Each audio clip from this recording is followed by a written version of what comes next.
हम सभी के मीठे मीठे से अति सुंदर, अति खूबसूरत शिव पिता परमात्मा जी का हम धन्यवाद करेंगे। वो हमारे परम पिता, असल में हम आत्माओं के परम पिता, कभी भी साथ नहीं छोड़ते। हम भले छोड़ते लेकिन वो नहीं छोड़ते।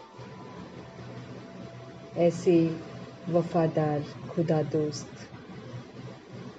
सुप्रीम फादर, सुप्रीम सद्गुरु, सुप्रीम शिक्षक परमपिता परमात्मा जी का हम धन्यवाद करेंगे।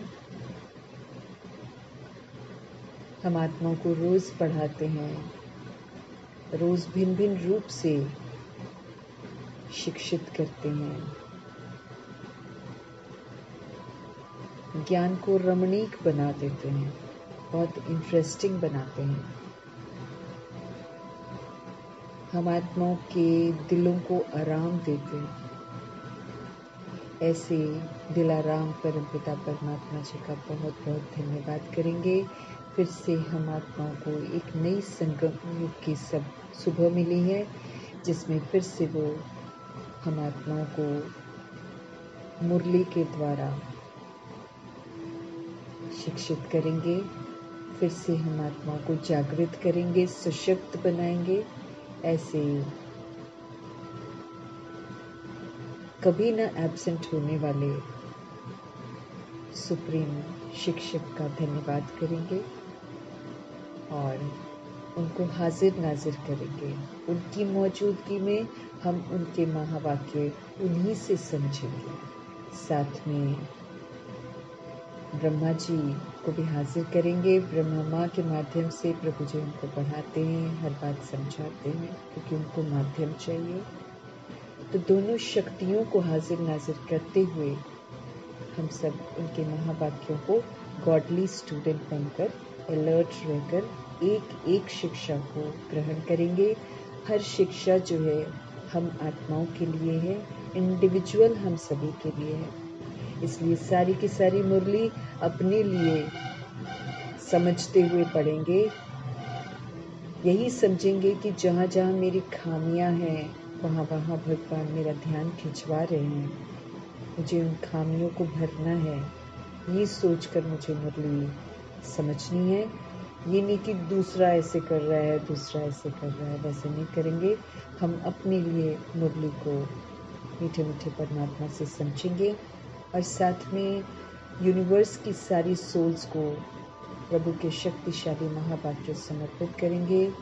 वो बिरादरी ब्रह्मा जी की जो ईश्वरीय पढ़ाई नहीं पढ़ते हैं, क्योंकि वो बाद में आते हैं, परंतु उनको भी सतोगुणी बनना है, उनको भी वापस घर जाना है, उनको भी पवित्र बनना है। तो प्रभु जी के महावाक्य, प्रभु जी की याद में पढ़ी जा रही मुरली जो है वो उन आत्माओं तक भी पहुँचेगी और उनको भी जागृत करेगी। उनकी भी धरनी तैयार होगी, उनको भी पवित्रता आकर्षित करेगी, उनको भी परमात्मा आकर्षित करेंगे, उनको भी वैराग आएगा गंदगी से।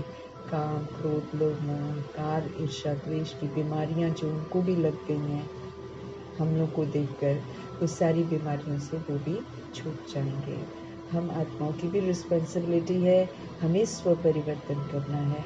परंतु जब हम मुरलियाँ पढ़ रहे हैं तो हम हमेशा यही दुआ करेंगे कि प्रभु जी की ये शक्तिशाली महावाक्यों की खुशबू जो है वो उन तक भी पहुँचे और वो आत्माएं भी जागृत हो जाएं, धरनी उनकी भी तैयार हो जाए। इन्हीं दुआओं के साथ सभी को समर्पित करते हुए हम सभी ये प्रभु जी के महावाक्य प्रकृति के प्रति भी, तत्वों के प्रति भी, वायुमंडल के प्रति भी, पूरी सृष्टि जो इतनी मेहमान नवाजी करती है उनके प्रति भी प्रभु जी के महावाक्य हम समर्पित करेंगे।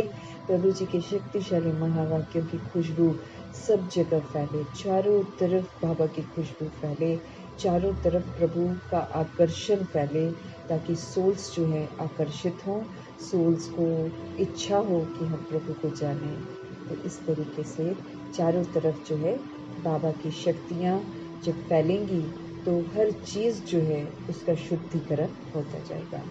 तो शुद्धता के सागर परमपिता परमात्मा जी को हाजिर नाजिर करके, ब्रह्मा को हाजिर नाजिर करके हम सब देखते हैं आज हमारे मीठे मीठे बाबा हम आत्माओं को किस विधि से शुद्ध बनाते हैं, क्योंकि हमको शुद्ध बनना है, बेदाग बनना है। तो आज शुद्धता और बेदाग बनने की कौन सी विधि प्रभु जी ने अपनाई है उसको देखेंगे। मीठे मीठे बाबा बोले, मीठे बच्चे तुम्हें बाप समान खुदाई खिदमतगार बनना है। तुम्हें बाप समान खुदाई खिदमतगार बनना है। हमारे शिव बाबा जब से आए हैं सेवा पर हैं। उनको देखकर ब्रह्मा जी भी कॉन्टिन्यूअसली सेवा कर रहे हैं। प्रैक्टिकल में हर समय वो सेवा करते हैं। रात की भी परवाह, नींद की भी परवाह नहीं, निद्रा जीत होकर अथक होकर सेवा कर रहे हैं, खुदाई खिदमतगार बनकर रहे हैं। हम आत्माओं को भी ब्रह्मा जी हमारे सामने एग्जाम्पल है, हमें भी बाप समान खुदाई खिदमतगार बनना है, सेवाओं पर रहना है, खुदा की खिदमत में हाजिर रहना है, अच्छा राइट हैंड इंस्ट्रूमेंट बनना है।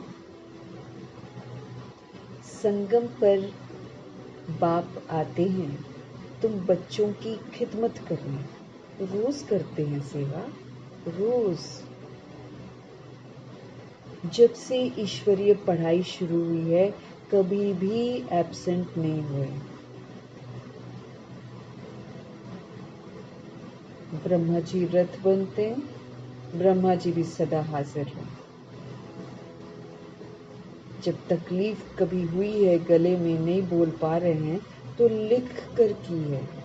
बाबा ने, शिव बाबा ने उनसे लिखवाया है।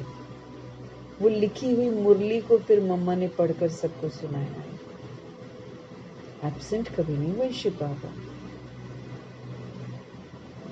रोज खिदमत करते हैं। और हम सब दिनचर्या में जब उनका पढ़ाई का चिंतन करते हैं या उनका चिंतन करते हैं, या हम सब दिन में मुरली पढ़ते हैं, चाहे जब भी पढ़ते हैं, जब भी हम उनके संग होते हैं, उनको वो उस समय हाजिर होते हैं। जहाँ समझ में नहीं आता समझाते हैं उसकी गहराइयाँ। तो शिव बाबा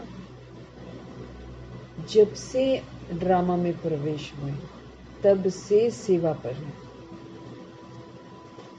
संगम युग पर बाप आते हैं तुम बच्चों की खिदमत करने, दिन रात भंडारे खोलकर बैठे हुए हैं, शक्तियों के, गुणों के, ज्ञान के, जो चाहिए ले लो, संतुष्टता के, वरदानों के, स्वमान के,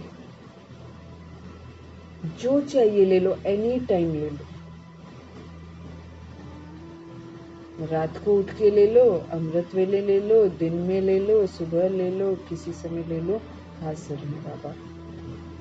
बाबा हाजिर हैं। और जहाँ कहीं भी बाबा की मुरली चलती है वहीं मौजूद हैं प्रभु जी।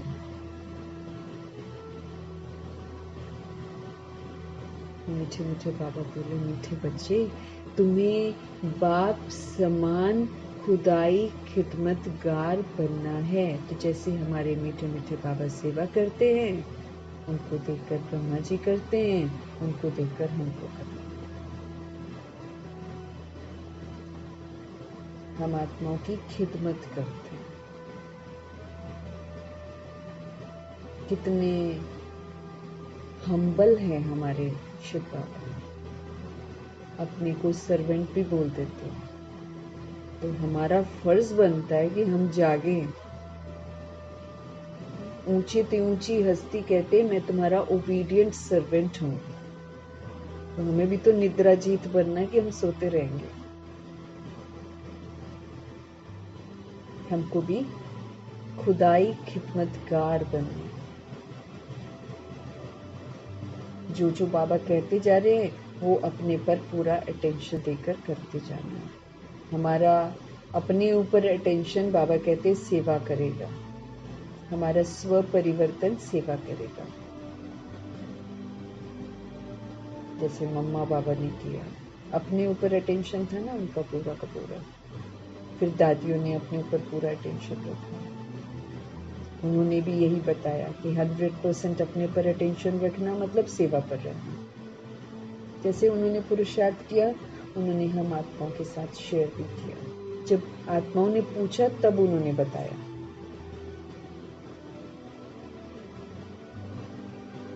आज का प्रश्न है, ये पुरुषोत्तम संगम युग ही सबसे सुहावना है और सबसे कल्याणकारी है। कैसे? ये पुरुषोत्तम संगम युग, जब प्रभु जी मौजूद हो जाते हैं इस ड्रामा में, यही तो पूरे ड्रामा की खूबसूरती है। बाकी तो विस्मृति का खेल चलता है, धीरे धीरे धीरे धीरे सतयुग से आते आते एक सीढ़ी नीचे नीचे नीचे नीचे, हर दिन नीचे विस्मृति की ओर ही हम जाते हैं। क्योंकि जितना आत्मा आधार लेती है उतना उसकी शक्ति पावर घटती चली जाती है। वो तो गिफ्ट है जो बाबा से मिला है, सतयुग त्रेता युग। बाकी द्वापर युग कलयुग में तो गिरावट है, तो खूबसूरती तो सारी पुरुषोत्तम संगम युग की है। यही सबसे सुहावना है, यही सबसे कल्याणकारी है। बस इसी में हमको समझ मिलती है, इसी में हम खुद को जानते हैं, इसी में हम अपने पिता को जानते हैं, इसी में हम ड्रामा को जानते हैं। अब बाबा क्या जवाब देते हैं? उत्तर है प्रभु जी का, इसी समय तुम बच्चे स्त्री पुरुष दोनों उत्तम बनते हैं। चाहे मेल बॉडी में है, चाहे हम सब फीमेल बॉडी में हैं।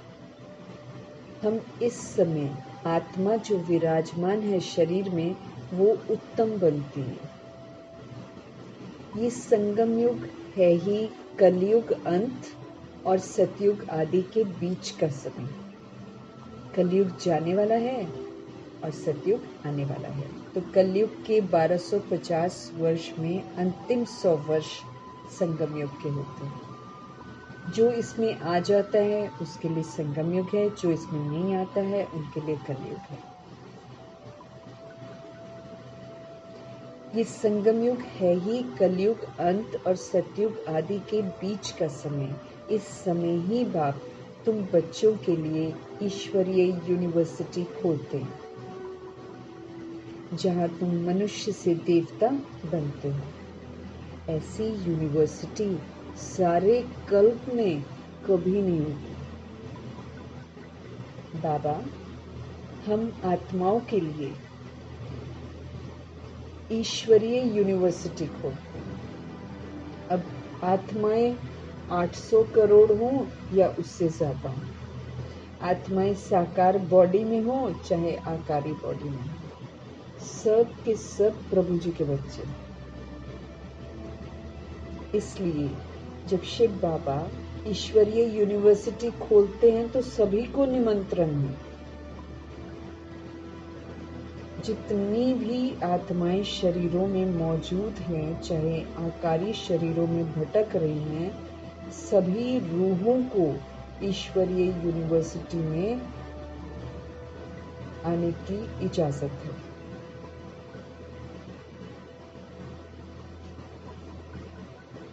यहाँ मनुष्य से देवता बनाते हैं प्रभु। ये ईश्वरीय यूनिवर्सिटी मनुष्य से देवता बनाती है। ऐसी यूनिवर्सिटी पूरे कल्प में कभी नहीं होती, जहाँ यूनिवर्स की सारी सोल्स को निमंत्रण है कि भाई आओ और देवता बनो, पवित्र बनो। सारे कल्प में कभी भी नहीं होती। इसी समय, इसी संगम युग के समय में ही सबकी सदगति होती है। क्योंकि दुर्गति हो जाती है ना, हम जब अपने को देह समझते हैं तो हम दुर्गति में चले जाते हैं, गिर जाते हैं। तो इसी समय सबकी सदगति होती है। तो वंडरफुल यूनिवर्सिटी है और वंडरफुल ये संगम का युग है। ये बड़ा सुहावना है क्योंकि दिलाराम परमपिता परमात्मा सबसे पहले आकर हमको स्वीकार करके जो हैं जैसे हैं हम आत्माओं की दुखती हुई रगों पर मरहम लगाते हैं, ये कहकर कि तुम मेरे हो। क्योंकि हम सारी सोल्स एक दूसरे को दुख दे देकर दुखी हो चुकी होती है। हमको ये मालूम ही नहीं होता है कि हम दुख अंदर ले रहे हैं तो भी हम दुख वाला वाइब्रेशन फैला रहे हैं। बाबा आकर हमको कांटों से बाहर निकालते हैं, दलदल से बाहर निकालते हैं, दुखों से बाहर निकालते हैं, सुख देते हैं, जीना सिखाते हैं कि कैसे जिया जाता है, समझ देते हैं कि दूसरों के लिए जीना जीना होता है। तो ये बड़ा सुहावना है और बड़ा कल्याणकारी है। जिस विधि से प्रभु हमको पढ़ाते हैं उस विधि से हम तो सुधरते ही हैं, लेकिन हमारे थ्रू दूसरों को भी सुधार देते हैं। अद्भुत बाप है, नफरतों को मिटाते हैं। जो गैप आ जाता है एक दूसरे के बीच में, अपना भिन्नता का, राज्य के नाम पर, धर्म के नाम पर, जाति के नाम पर, रंग रूप के नाम पर, सारा गैप जो है वो मिटा देते हैं। फिर से सभी को एक सूत्र में बांधते हैं, मतभेद सारे मिटवाते हैं। वंडरफुल गॉड फादर है, wonderful father, wonderful teacher, wonderful सद्गुरु, वंडरफुल खुदा दोस्त है। हर संबंध में वंडरफुल है, हर संबंध का सुख देते हैं। तो ये बड़ा सुहावना है, ये बड़ा कल्याणकारी युग है। ईश्वरीय यूनिवर्सिटी इस समय खुलती है। हम सब ईश्वरीय यूनिवर्सिटी के स्टूडेंट्स हैं। कौन पढ़ा रहे हैं? ऊंची से ऊंची हस्ती परमपिता परमात्मा हम आत्माओं को पढ़ाते हैं, मनुष्य से देवता बनाते हैं। ऐसी यूनिवर्सिटी कभी नहीं खुलती और फिर हमारी सदगति करते हैं, हमें दुर्गति से बाहर लाते हैं और फिर सदगति करते हैं, जीना सिखाते हैं। तो ऐसे परमपिता परमात्मा के आने से ये समय जो है बड़ा सुहावना हो जाता है। ओम शांति। रूहानी बाप रूहानी बच्चों को बैठकर समझाते हैं। हम रूहों को समझा रहे हैं। हम रूहें इस समय शरीर में हैं। हम रूहों को इस समय बाबा ने अडॉप्ट किया है, इसलिए हम रूहानी बच्चे हैं।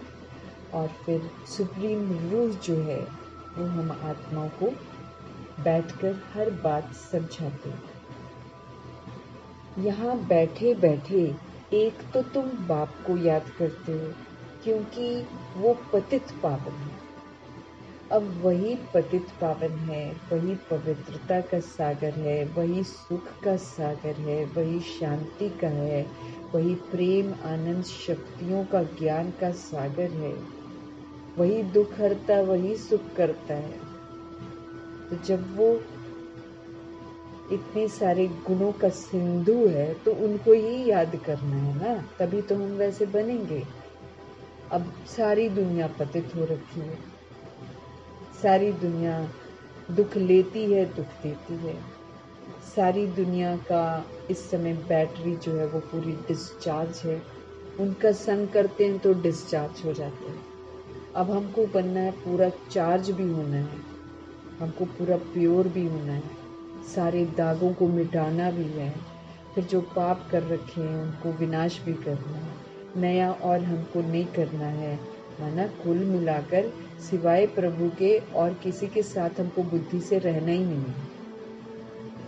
जिस्मानी तो हमको रहना पड़ेगा क्योंकि जो भी फैमिली हम बनाते हैं तो हम थोड़ी भाग जाएंगे, हम हठ योगी तो नहीं है। हमको रहना सभी के साथ है, बुद्धि प्रभु जी के साथ होनी चाहिए। सारा रिश्ता अब उनको बना के फिर इधर निभाना, तब निभा पाएंगे, नहीं तो निभा भी नहीं पाते ना, फिर तो हम अच्छा पार्ट नहीं बजाते। इसीलिए एक तो हमको बाप को याद करना है। क्यों? क्योंकि वही तो पतित पावन है और हम अभी पावन बनने के लिए उनके बने हैं। तो फिर उनको याद करेंगे तभी तो बनेंगे। सतो प्रधान बनने की तुम्हारी एम है, ऐसे नहीं सतो एक एम है, सतो प्रधान बनने की तुम्हारी एम। सतो प्रधान बनना है, एकदम परफेक्ट, प्योर, बेदाग, संपूर्ण, निर्विकारी, सर्वगुण संपन्न, 16 कला संपूर्ण, मर्यादा पुरुषोत्तम, संपूर्ण, अहिंसक, मतलब सतो प्रधान। इसलिए ऐसे बन जाएंगे क्या? नहीं बन पाएंगे ना। जब हम दूसरी सोल्स के साथ जुड़ते हैं तो हम नहीं बन सकते हैं। तो इसलिए बाप को भी जरूर याद करना है, फिर स्वीट होम को भी याद करना है। अब जिधर को जाना है उधर को याद करेंगे, उधर की विशेषताओं को जानेंगे, तभी तो वैसे बनेंगे। इसलिए हमको जो करना है, जो ज़रूरी है समय के प्रमाण, उस तरफ ध्यान खिंचवा रहे हैं प्रभु कि आपको याद करना है, फिर आपको स्वीट होम को भी याद करना है, क्योंकि वहाँ जाना है। फिर माल मिल्कियत भी चाहिए, क्योंकि दोबारा हम फिर से सृष्टि रूपी ड्रामा में आते हैं, तो फिर हमको सब कुछ चाहिए इस धरा पर, तो वो भी कमानी है। इसलिए अपने स्वर्ग धाम को भी याद करना है, क्योंकि याद करेंगे कि अनादि में ऐसे थे, शांति धाम में सतगुणी थे तो सतगुणी बनेंगे। फिर जब हम स्वर्ग को याद करेंगे तो देखेंगे कि भैया सतयुग की विशेषताएं यही हैं। जब हम वो धारण करेंगे तब हमको वो माल मिल्कियत मिलेगी। इसलिए हमको स्वर्ग धाम को भी याद करना। अब कलयुग को, दुख धाम को भूलना है, शांति धाम और स्वर्ग धाम को याद करना है, क्योंकि ये प्राप्ति होती है ना, इसको प्राप्त करना है। हमको शांति धाम भी जाना है, हमको फिर सुख धाम में भी आना है, क्योंकि ये प्राप्ति होती है। बच्चे जानते हैं हम बाप के बच्चे बने हैं, बरोबर बाप से शिक्षा लेकर हम स्वर्ग में जाएंगे, नंबरवार पुरुषार्थ अनुसार। ये जरूर स्पेसिफाई कर रहे हैं भगवान, नहीं तो फिर गलत फहमी हो जाती है ना हम आत्माओं को कि हम मुरली पढ़ रहे हैं मन हम स्वर्ग में चले जाएंगे। इसलिए प्रभु जी स्पष्टीकरण कर रहे हैं कि बच्चे जानते हैं हम बाप के बच्चे बने हैं, बरोबर हम बाप से शिक्षा लेकर स्वर्ग में जाएंगे, लेकिन नंबरवार पुरुषार्थ अनुसार। बाकी जो भी जीव की आत्माएं हैं वो तो शांति धाम में चली जाएंगी। जो नहीं पढ़ेंगी, जो बाद में आते हैं द्वापर युग में, वो तो वापस अपने शांति धाम चले जाएंगे। और जो भगवान के बच्चे पढ़ते हैं उनसे जितना जितना पुरुषार्थ वो करते हैं, उस पुरुषार्थ के अनुसार नंबरवार सभी सोल्स जो हैं वो स्वर्ग में आएंगे। घर तो जरूर जाना हमको भी, हम लोग जो पढ़ रहे हैं हमको घर भी जरूर जाना। बच्चों को ये भी मालूम हुआ है कि अभी जो है ना रावण का राज्य है, उनको ये समझ अभी मिल गई है कि ये दुनिया जो है ये रावण का राज्य है। रावण क्या है वो भी हमको समझा दिया गया है कि हमको ये जो देह का भान आ जाता है, ये जो देह का हमको अभिमान आ जाता है, ये रावण है। ये जब हमको आता है तो इसके साथ रावण की जो है ना कमी कमजोरियाँ, वो सारी हमारे अंदर आ जाती हैं। हम कामनाओं वाले हो जाते हैं, क्रोध आ जाता है, लोभ आ जाता है, मोह, मतलब सारे उल्टे काम सीख जाते हैं। तो ये रावण का राज्य है, ये अब हमको बाबा ने समझा दिया है। इसकी भेंट में जब हम इससे कंपेयर करते हैं तो इसकी भेंट में सतयुग को फिर नाम दिया जाता है राम राज्य।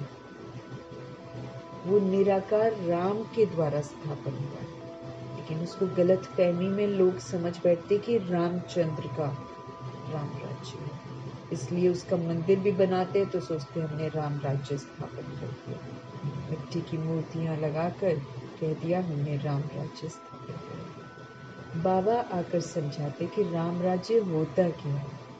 वो तो प्रभु जी निराकार राम स्थापन करते, उसमें दुख, अशांति और पवित्रता का नाम निशान नहीं है। यहाँ तो राम राज्य स्थापन करने वाले वो तो ऐसा कुछ काम नहीं करते हैं कि दुख अशांति खत्म हो जाए, क्योंकि उनको मालूम ही नहीं है कि पवित्रता नहीं है, इसलिए दुख और अशांति। तो बाबा कलयुग के कंपैरिजन कर में हमको समझाते कि सतयुग जो है उसको राम राज्य कहते हैं। वो निराकार राम के द्वारा स्थापन किया हुआ है। वो राम जिन्हें लोग शरीर छूटने पर याद करते हुए जिक्र करते, परंतु जानते कुछ भी नहीं है। कहेंगे राम नाम सत्य है, लेकिन अर्थ कुछ भी नहीं समझते। कौन राम क्या बोल रहे हैं नहीं समझते। और शमशान में फिर शंकर का वो स्टैचू बनाया, मैंने शंकर की मूर्ति बना देते हैं। वह शिवलिंग भी बनाते हैं। शमशान में एक तरफ शिवलिंग भी होती है, वहाँ भी डेड बॉडी को रखते हैं। और इधर को क्या कहते हैं, एंट्रेंस पे शंकर जी का जो मूर्ति बनाकर वो लगाते हैं, लेकिन जानते कुछ भी नहीं और मुख से बोलेंगे राम नाम सत्य।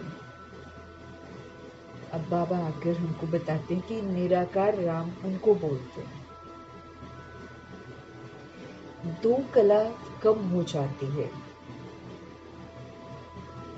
उनको सूर्यवंशी, उनको चंद्रवंशी कहा जाता है। अब ये 2500 वर्ष का राम राज्य, जिसमें एक तो सतयुग सचखंड है, वो तो चलो संपूर्ण है, वहां पर 16 कला संपूर्ण है। लेकिन फिर 1250 वर्ष के बाद चंद्रवंशी हो जाते हैं। वो फिर 2 कला उनमें कम होती है। माना ईश्वरीय पढ़ाई पढ़ते समय आत्माएं युद्ध करती है ना। अब बाबा हमको समझ देते हैं कि जब हम उनके बनते हैं तो हमको तो बोलते हैं कि तुम सोचो भी मत, कुछ अपने अनुसार सोचो भी मत, तुम श्रीमत जो कहती है ना वो करो, तो तुम देवता बन जाओगे। अपना दिमाग नहीं लगाना है हमको, मनमत परमत नहीं लगानी। लेकिन जो मनमत और परमत लगा लेते हैं ना, फाइट करते रहते हैं अपने आप से, वो फिर चंद्रवंशी बन जाते हैं। तो हमको चेक करना है अपने आप को कि हमको श्रीमत पर चुपचाप करके चलना है, जैसे ब्रह्मा जी सरस्वती जी चलते थे। तो देवता बन गए ना, उन्होंने मनमत नहीं चलाई है। लेकिन जब हम मनमत चलाते हैं तो हम चंद्रवंशी के कैटेगरी में आ जाते हैं, क्योंकि उसमें फिर हम क्यों क्या कैसे भी करते हैं, फिर युद्ध भी करते हैं, कंप्लेंट्स भी करते हैं, शिकवे शिकायत हमारे दिमाग में रहते हैं, तो हम चंद्रवंशी बन जाएंगे।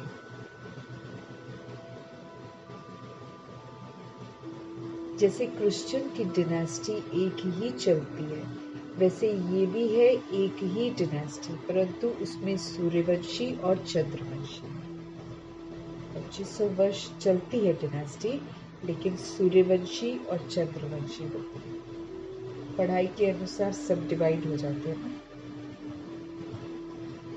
ये बातें कोई भी शास्त्रों में नहीं है। जो सत्य प्रभु जी हमको समझाते हैं वो कहीं भी शास्त्रों में नहीं लिखा हुआ है। बाप बैठकर समझाते हैं, जिसको ही ज्ञान अथवा नॉलेज कहा जाता है। स्वर्ग स्थापन हो गया फिर तो नॉलेज की जरूरत नहीं है। ये नॉलेज बच्चों को पुरुषोत्तम संगम युग पर ही सिखलाई जाती है, फिर पूरा कल्प नहीं सिखलाई जाती। इस समय बाबा हमको सब कुछ सिखाते हैं। तुम्हारे सेंटर्स पर और म्यूजियम में बहुत बड़े बड़े अक्षरों में जरूर लिखा हुआ हो कि बहनों और भाइयों, ये पुरुषोत्तम संगम युग है जो एक ही बार आता है। पुरुषोत्तम संगम युग का अर्थ भी नहीं समझते, तो ये भी लिखना है कलयुग अंत और सतयुग आदि का संगम। बाबा कहे जो एक ही बार आता है ना पुरुषोत्तम संगम युग, उसका अर्थ नहीं समझती है आत्मा। कैसे समझेंगी जब तक नहीं बताया जाता है ना। तो पुरुषोत्तम संगम युग का अर्थ नहीं समझते हैं, तो ये भी लिखना है कलयुग अंत और सतयुग आदि का अभी संगम है। तो संगम युग सबसे सुहावना है, सबसे कल्याणकारी है।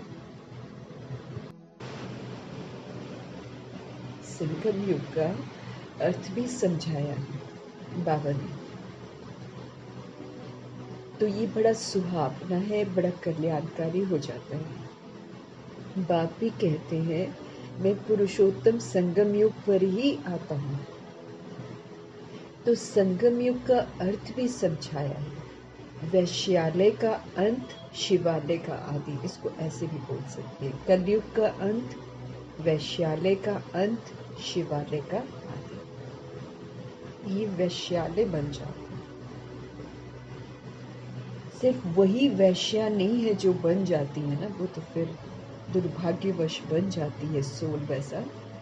लेकिन जो दुनिया में भी चलता है, जहाँ काम विकार चलता है ना, भले सर्टिफिकेट के साथ चलता है लेकिन चलता तो है, पर प्रभु की दृष्टि में वो वैश्यालय कहलाता है। क्योंकि ये हमारा असली स्वरूप नहीं है। आदि में जब ड्रामा सतयुग शुरू होता है तब भी परिवार होते हैं, तब भी परिवारों की वृद्धि होती है, परंतु ये काम विकार नहीं होता बीच में। तो चूंकि काम विकार मौजूद है, भले सर्टिफिकेट्स के साथ है, लेकिन भगवान की नजरों में ये सृष्टि के नियमों के खिलाफ है, आत्मा के स्वधर्म के खिलाफ है। इसलिए कोई आत्मा सर्टिफिकेट के साथ भी अगर करती है तो वो वैश्यालय वाला काउंट होता है, गलत काम करती है। तो इसमें पूरा का पूरा दुख धाम, पूरा का पूरा ये कलयुग जो है ये वैश्यालय है। अब इसका अंत होना है। शिवालय का आदि होना। अब शिव बाबा हमको पवित्र रहना सिखाते हैं, योग बल इकट्ठा करना सिखाते हैं। फिर सतयुग में योग बल के साथ सब कुछ होगा। वो लोग तो शरीर को नहीं देखेंगे, वो तो देखते ही नहीं है शरीर को। तो जब शरीर को नहीं देखते हैं तो पवित्र है, शरीर भी पवित्र, आत्मा भी पवित्र। जब शरीर को हम देखते हैं तब हमारी दृष्टि वृत्ति सारी बैड हो जाती है। तो वैश्यालय का अंत और शिवालय का आदि, इसको कहा जाता है पुरुषोत्तम संगम युग। स्पेसिफाई कर रहे हैं ना बाबा, ताकि सोल्स सारी समझ जाए। यहाँ सब है विकारी, वहाँ सब है निर्विकारी।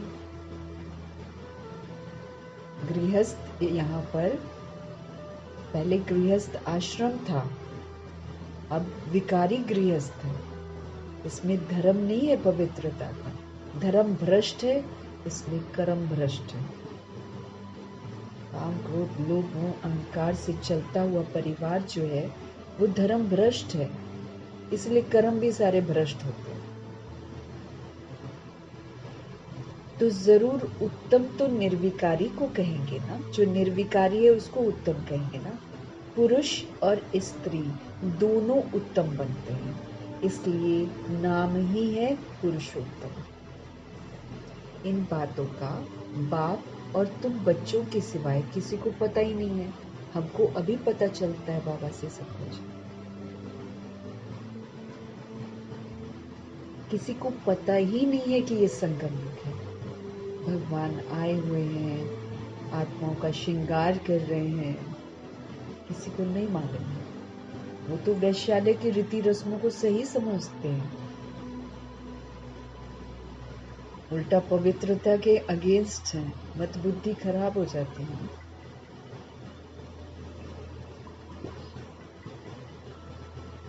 किसको पता ही नहीं है, किसके ख्याल में नहीं आता कि पुरुषोत्तम संगम युग कब होता है। अभी बाप आए हुए हैं, वो है मनुष्य सृष्टि का बीज रूप। शिव बाबा बीज रूप है, सब कुछ जानते हैं कि सृष्टि रूपी ड्रामा कैसे चलता है। उनकी ही इतनी महिमा है, वो ज्ञान का सागर है, आनंद का सागर है, वो पतित पावन है। वो ज्ञान से हम आत्माओं की सद्गति करते हैं। हम आत्माओं को भी फिर से ना निराकारी बनाते हैं, फिर से सतोगुणी बनाते हैं, फिर से सत्युगी बनाते हैं। सिर्फ हमको समझ नहीं देते हैं कि ड्रामा ऐसे चलता है, ऐसे चलता है, ऐसे चलता है, परंतु हमको फिर श्रेष्ठ भी बनाते हैं। तो उनकी बहुत महिमा है। वो ज्ञान का सागर भी है, आनंद का सागर है, शक्तियों का सागर है। वो पतित पावन है, वो ज्ञान से सद्गति करते हैं। ऐसे तुम कभी नहीं कहेंगे कि भक्ति से सद्गति होती है, उससे तो दुर्गति हो जाती है। भक्ति जरूरी है ऑफ कोर्स, लेकिन भक्ति करते करते करते करते हम नीचे ही गिरते हैं, हम पतित बन जाते हैं, तो वो दुर्गति हो गई ना। ज्ञान से सद्गति होती है। अब हमको समझ आती है, समझ से फिर हम अपने आप को करेक्ट करते हैं, तो सद्गति कर हो जाती है हमारी। हम समझ से सतोगुणी बनते हैं, हम सतयुगी बनते हैं, तो सद्गति हो गई ना फिर हमारी। तो जरूर कलयुग का अंत और सतयुग आदि के संगम पर ही तो प्रभु जी आएंगे ना। कितना क्लियर करके बाप समझाते हैं हर बात। नए भी आते हैं हूबहू, जैसे कल्प कल्प आए हैं ना, आते ही रहते हैं। राजधानी ऐसे ही स्थापन हो रही है। 2500 वर्ष की राजधानी है, इसमें सभी चाहिए। इसमें महाराजा महारानी भी चाहिए, राजा रानी भी चाहिए, इसमें साहूकार भी चाहिए, प्रजा भी चाहिए, इसमें दास दासी भी चाहिए, सब कुछ तो चाहिए। तो राजधानी स्थापन हो रही है, नंबरवार सब आते रहते हैं। तुम बच्चों को मालूम है हम खुदाई खिदमतगार सच्चे सच्चे ठहरे। अब हमको खुदा की खिदमत में हाजिर रहना है। सबसे पहले तो हमको अपने को परिवर्तन करना है। अपने को परिवर्तन करना भी सेवा है, सबसे बड़ी सेवा तो यही, क्योंकि इसी से द्वापर युग और कलयुग की आत्माएं बदलेंगी। हमारे ज्ञान सुनाने से तो वो सुनेंगी नहीं, उनकी बुद्धि में ही नहीं जाएगा। ये भी कितनी अद्भुत बात है। उनका पाठ नहीं है ना, उनका बुद्धि में ही नहीं जाएगा। उनको नहीं, हमको अगर समझ में आ रहा है, उनको नहीं समझ में आएगा। लेकिन वो हमारा जो परिवर्तन हो जाएगा, उसका प्रभाव उन पर पड़ जाएगा। तो अंत में वो लोग सतोगुणी तो बन ही जाएंगे, माना बाबा को याद करके प्योर बन जाएंगे, क्योंकि बिना प्योर बने ऊपर जा ही नहीं सकते। तो हमारे ऊपर बहुत जिम्मेवारी है, इसीलिए हम खुदाई खिदमतगार सच्चे सच्चे ठहरे। हमको चेक कर लेना है कि हम सच्चे खुदाई खिदमतगार बने हैं।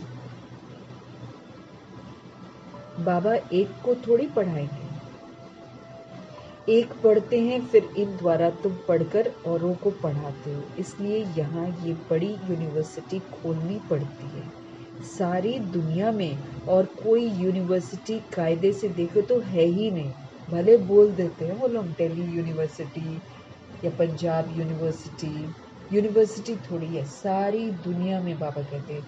और कोई यूनिवर्सिटी है ही नहीं, ना कोई दुनिया में जानता है कि ईश्वरीय यूनिवर्सिटी भी होती है। यहाँ पर ईश्वरीय यूनिवर्सिटी मीन्स यूनिवर्स की सारी सोल्स एडमिशन ले सकती हैं, तो वो तो सिर्फ ईश्वरीय यूनिवर्सिटी में ही हो सकता है। मनुष्यों द्वारा खोली हुई यूनिवर्सिटी में ऐसा नहीं होता। अभी तुम बच्चे जानते हो, गीता का भगवान शिव बाबा, शिव आकर ये यूनिवर्सिटी खोलते हैं। निराकार परमपिता परमात्मा जी आकर ईश्वरीय परिवार भी रचते हैं, स्कूल पाठशाला भी खोलते हैं, यूनिवर्सिटी भी खोलते हैं, सब कुछ करते हैं बाबा। और कितना गुप्त रीति, दिखावा नहीं करते, भपका नहीं दिखाते मैं भगवान हूँ, मैं ये हूँ, जैसा दिखा देते हैं कि भगवान ऐसे हजारों सूर्यों से तेज है, सामने नहीं खड़े हो सकते। यहाँ तो भगवान अदृश्य शक्ति, अगर हम दिल से उनको प्यार करते हैं, उनको याद करते हैं, तो वो महसूस कराते हैं कि वो मेरे साथ है। ऐसा बाबा है। करोड़ों की आबादी उनको याद करे प्यार से, तो करोड़ों की आबादी को अपने होने का एहसास दिला देते हैं। गीता का भगवान शिव आकर ये यूनिवर्सिटी खोलते हैं, नई दुनिया का मालिक देवी देवता बनाते हैं। इस समय आत्मा जो तमो प्रधान बन गई है ना, फिर उसको ही सतो प्रधान बन गए। हम तमो प्रधान बन गए, अब हम आत्माओं को फरमान है सतो प्रधान बन गए। अगर सजाओं से बचना है सतो प्रधान बनो। इस समय सभी तमो प्रधान, इसलिए हमको उनका संग नहीं करना है। हमको किसी भी देहधारी का संग नहीं करना, हमको परमात्मा का संग करना। इस समय सब तमो प्रधान।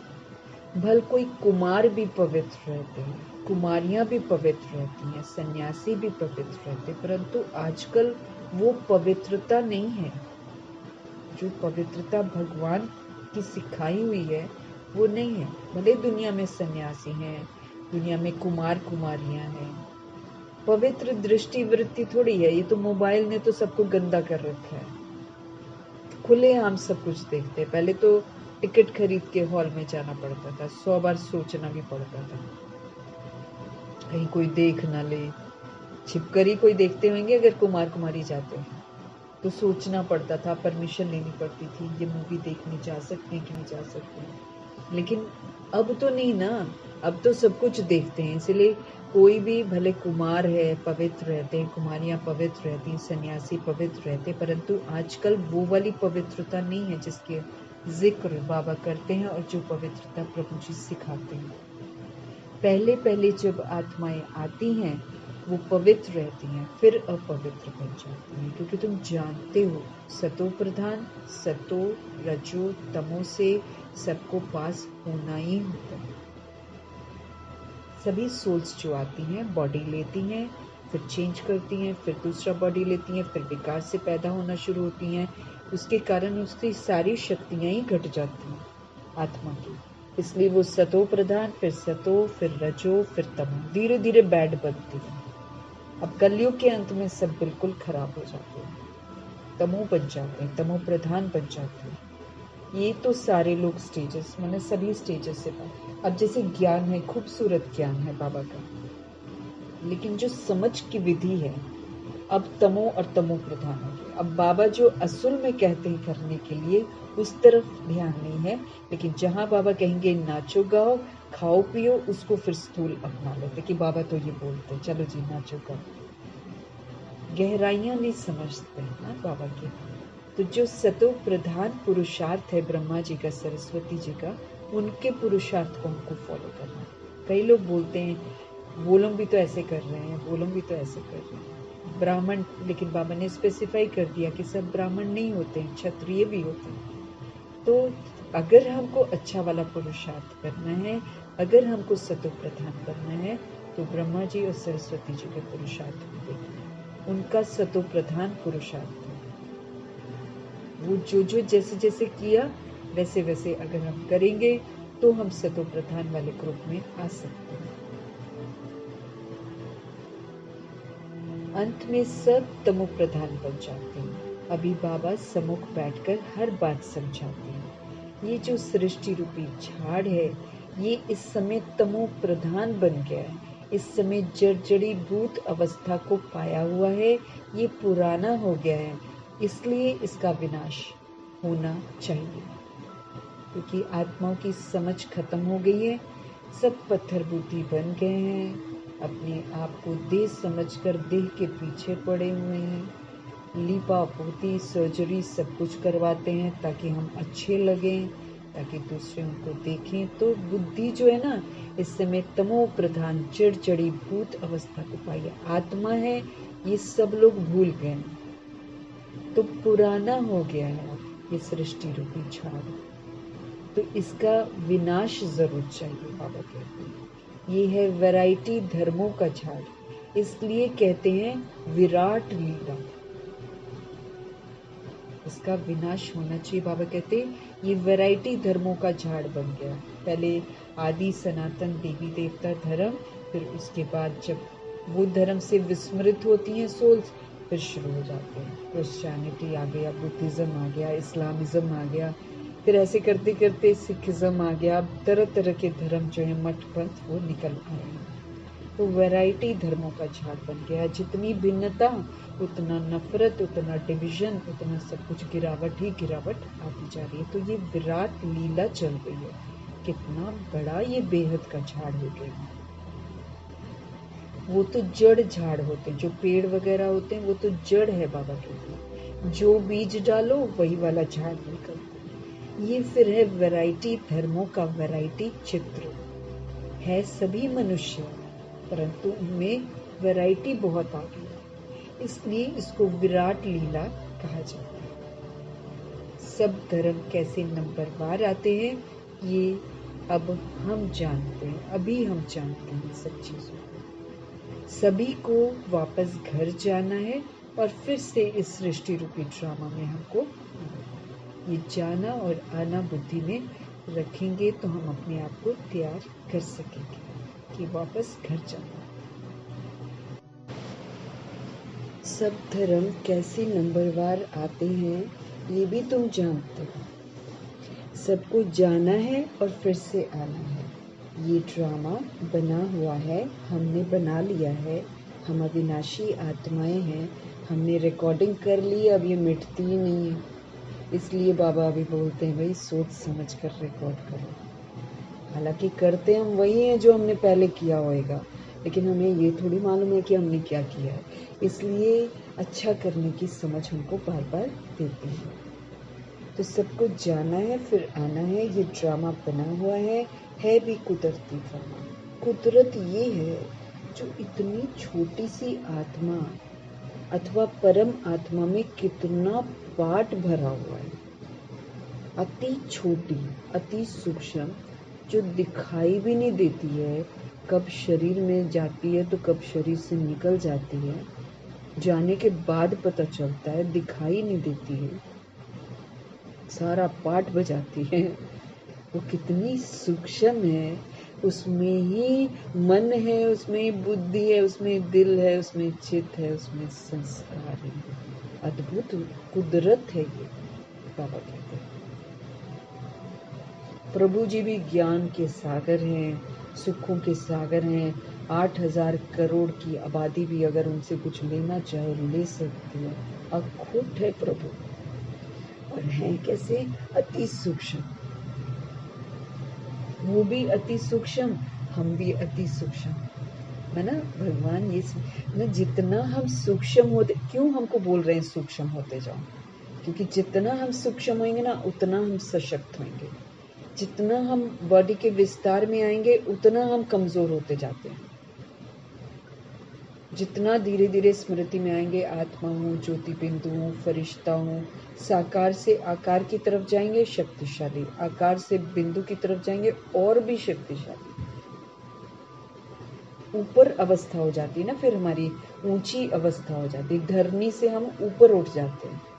और जितना धरनी के आकर्षण में रहते हैं तो धरनी इस समय तमो प्रधान हो गई है, इसलिए फिर हम कमजोर कमजोर कमजोर होते जाते हैं।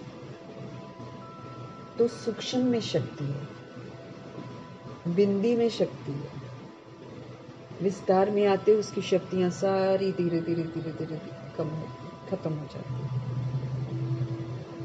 कुदरत ये है जो इतनी छोटी सी आत्मा अथवा परम आत्मा में कितना पाठ भरा हुआ है। परम आत्मा को मिलाकर परमात्मा कहा जाता है। तुम उनको बाबा कहते हो क्योंकि सभी आत्माओं का वो सुप्रीम बाप है ना। बच्चे जानते हैं आत्मा ही सारा पाठ बजाती है। मनुष्य जो हैं वो ये बात को नहीं जानते हैं। वो तो कह देते हैं आत्मा निर्लेप है, आत्मा को कोई लेप छेप नहीं लगता है, इसलिए खाओ पियो मौज करो। अब यहाँ पर भगवान हमको समझाते हैं कि आत्मा को ही सारा लेप छेप लगता है और आत्मा उससे मुक्त नहीं हो सकती है, उसको भुगतना ही पड़ती है। वास्तव में बाबा कहते हैं ये अक्षर ही रॉन्ग है कि आत्मा निर्लेप है। ये भी बड़े बड़े अक्षरों में लिख देना चाहिए कि आत्मा निर्लेप नहीं है। आत्मा ही जैसे जैसे अच्छे व बुरे कर्म करती है ना, तो ऐसा वो फल पाती है। अपने कर्मों के अनुसार वो अच्छा और बुरा फल पाती है। बुरे संस्कारों से पतित बन जाती है, बुरे संस्कारों से वो पतित बन पड़ती है, तब तो देवताओं के आगे जाकर उनकी महिमा गाती है ना। पतित बन जाती है ना वो, तो बाबा कहते तब तो देवताओं के आगे जाकर फिर उनकी महिमा गाती है, नहीं तो पवित्र आत्मा तो महिमा नहीं गाएगी। अब सतयुग त्रेता युग में सब पवित्र होते हैं तो वो महिमा गाते हैं क्या, कोई पूजा करते हैं क्या? नहीं। लेकिन जब सोल पतित होती है ना तभी झुकती है, माथा टेकेगी, अपने को नीच पापी कपटी कहेगी। तो बुरे संस्कार जब हमारे अंदर आ जाते हैं तो हम पतित बन जाते हैं। तब तो देवताओं के आगे जाकर महिमा गाते हैं कि आप तो सर्वगुण संपन्न हो। जड़ मूर्ति है, मिट्टी की मूर्ति है, लेकिन मिट्टी की मूर्ति किसका यादगार है? पवित्र आत्मा का यादगार है। तो देखो पवित्रता इतनी जबरदस्त है कि जो सोल पवित्र बन जाती है उसका जब मिट्टी की मूर्ति का जड़ यादगार बनता है तो अपवित्र आत्मा उसके सामने भी जाकर झुकती है। इतना प्योरिटी का प्रभाव है कि जब उसका यादगार भी बनता है तो वो यादगार पवित्रता का ऐसा होता है कि पतित आत्मा उसके सामने खुद ही जाकर झुक जाती है और अपने आप को बोलेगी मैं नहीं छू पाती हूँ करके।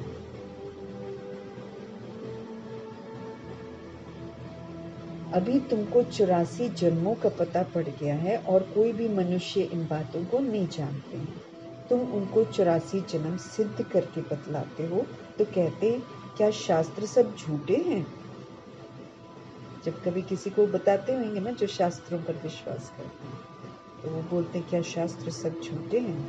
क्योंकि सुना हुआ है ना, पक्का है एकदम, सुनी सुनाई बातें इस कदर अंदर घुस गई हैं कि जल्दी वो निकलती नहीं है। और कई लोग फिर भावनाओं से जुड़ जाते हैं, वो झूठी झूठी कहानियां सुना सुना के ये जो है बने हुए आजकल गुरु जी है ना, जो बने हुए बहुत सारे गुरु बने हुए आजकल, झूठी झूठी कहानी सुनाकर रो रहे हैं और पब्लिक जितनी बैठी वो भी आंसू बहा रही है। और बाबा ने हमको क्या बोला, सारी दंत कथाएं सुनाते हैं, सब झूठ ही झूठ है। फिर पूछते हैं क्या शास्त्र सब झूठे हैं? क्योंकि सुना हुआ है ना, मनुष्य 84 लाख योनियां लेते हैं ऐसा बोलते हैं। अभी बाप बैठ समझाते हैं वास्तव में सर्व शास्त्र में शिरोमणि है ही गीता। क्यों? वो प्रभु जी की सुनाई हुई गीता का यादगार है, इसीलिए उसको सारे अब बाइबल को नहीं रखते हैं कोर्ट में, हाँ, और बाकी रामायण को नहीं रखते हैं, गीता को ही रखते हैं, उसको सुप्रीम समझते हैं। क्योंकि उसमें देखो 4-5 भगवान के उच्चारे हुए महावाक्य हैं, इससे उसकी कितनी अहमियत बढ़ गई है। असल में बाबा ये मुरली सुनाते, ये मुरली है सच्ची गीता जो प्रभु सुनाते हैं, इसलिए यादगार की महिमा होती है। बाप अभी हमको राजयोग सिखला रहे हैं जो 5000 वर्ष पहले सिखलाया था। हमको बोलते हैं तुम राजा आत्मा, ये शरीर रूपी राजधानी तुम्हारे कंट्रोल में होनी चाहिए, तुम इस पर रूल करो, रूलर बनो। और रूलर बनने के लिए मन, बुद्धि, संस्कार, ये जो तुम्हारी सूक्ष्म शक्तियां हैं, इनको कंट्रोलिंग और रूलिंग पावर से अब क्या करना है क्या नहीं करना वो सिखाओ। मन को मनमना भाव कर दो तो बुद्धि फिर सही डिसीजन लेगी, नहीं तो पहले मन भटकू होता है तो बुद्धि भी भटकी हुई डिसीजन लेती है, उसके पीछे पीछे जाती है। तो जब मन एकाग्र हो जाएगा तो बुद्धि भी फिर एकाग्र हो जाएगी। तो कंट्रोलिंग और रूलिंग पावर से इनको भी ठीक करना है और कर्म इंद्रियों को भी श्रीमत के प्रमाण चलाकर अब उनको क्रिमिनल से सिविल बनाना है, क्योंकि कर्म इंद्रियां हमारी क्रिमिनल बन गई हैं। वो देखती हैं जो बाबा मना करते हैं, आंखें भी क्रिमिनल, कान भी क्रिमिनल, तो ये सारे क्रिमिनल बन जाते हैं ना। तो हमको समझना है, क्योंकि हम आत्माओं को फिर भुगतान भी तो करना पड़ेगा ना सारा। जो अब बाबा भी कह रहे हैं ना कि दुनिया समझती है कर्मों मना निर्लेप है आत्मा, लेकिन आत्मा इस समय जो भी मनमानी करती है श्रीमत के विपरीत जाकर, उसका परिणाम वो जरूर भुगतती है। हम आंखें ठीक नहीं करेंगे, अभी वो चीजें देखेंगे, देह को देखेंगे और दैहिक चीजों को जब देखेंगे और दैहिक दृष्टि से देखते हैं तो वो क्रिमिनल पना हो जाता है ना। दैहिक दृष्टि से नहीं देखना है हमको, तो जब हम दैहिक दृष्टि से देखते हैं, हम देख तो रहे हैं, लेकिन फिर वही है ना, जैसे त्रिमूर्ति मैगजीन में बाबा ने लिखवाया हुआ है कि सजाएं जब मिलती हैं तो ऐसे मिलती हैं जैसे आंखों में कोई गरम गरम सलाखें घुसा रहा है। ऐसा अनुभव होता है आत्मा को। अगर वो अपनी आंखों को सिविल नहीं बनाती है अभी, तो आत्मा को भुगतान करना पड़ता है। फिर जब सजाओं का दौर शुरू होता है ना, तो फिर उसकी आंखों में जो है ना सलाखें जैसे घुसाई जाती है ना गरम गरम, वैसा अनुभव होगा। उसमें बाबा ने बोला हुआ था, कानों से हम बुरा कुछ सुन रहे हैं जो बाबा की श्रीमत के विपरीत है। कलयुगी, सपोज करो हम कलयुगी गीत सुन रहे हैं, कलयुगी गीत तो सारे गंदे हैं। कलयुग का जो भी चीजें बनाते हैं, म्यूजिक भी बनाते हैं, चाहे कुछ भी बनाते हैं, उससे विकार उत्तेजित होते हैं, उससे देह अभिमान उत्तेजित होता है। कोई भी म्यूजिक आप सुन लो आजकल का जो भी बना हुआ है, उससे देह अभिमान आता है। तो फिर श्रीमत के विपरीत कर रहे हैं ना, फिर हम वायुमंडल में वैसा ही वाइब्रेशन फैला रहे हैं, तो कानों को भी तकलीफ होगी। ये जब बाबा चले जाएंगे ना ड्रामा को छोड़कर, तब ये सब कुछ शुरू होगा। फिर उस समय हम पुकारेंगे, कोई दवाई हमारे काम नहीं आने वाली। बाबा ने बोला वो तो दवाइयों से सबका विश्वास उठ जाएगा, क्योंकि आराम सच में नहीं आता है। खाते रहो कभी आराम नहीं आता। फिर धीरे धीरे जब विश्वास उठ जाएगा, बीमारियों का पता नहीं चलेगा कौन सी बीमारी है, लाइलाज हो जाएंगे, हॉस्पिटल बंद हो जाएगा। माना ये जो धर्मराजपुरी है ना, जिसको देखकर दादियां भी डरती थी, वो धर्मराजपुरी बहुत खौफनाक है। हम अभी जितनी भी मनमानियां कर लें भगवान का कहना नहीं मानकर, हमको उसकी सजा तो भुगतनी पड़ेगी। खाना श्रीमत के विपरीत खाए जा रहे हैं, उसके रोग तो पक्का अंदर पैदा हो रहे हैं रोग। वो रोग फिर इमर्ज हो जाएंगे उस समय। सब कुछ उस समय इमर्ज होगा जब धर्मराजपुरी खुलेगी। एक तो वैसे ही चारों तरफ मुसीबत होगी, ऊपर से ये दर्दें ले डूबेंगी।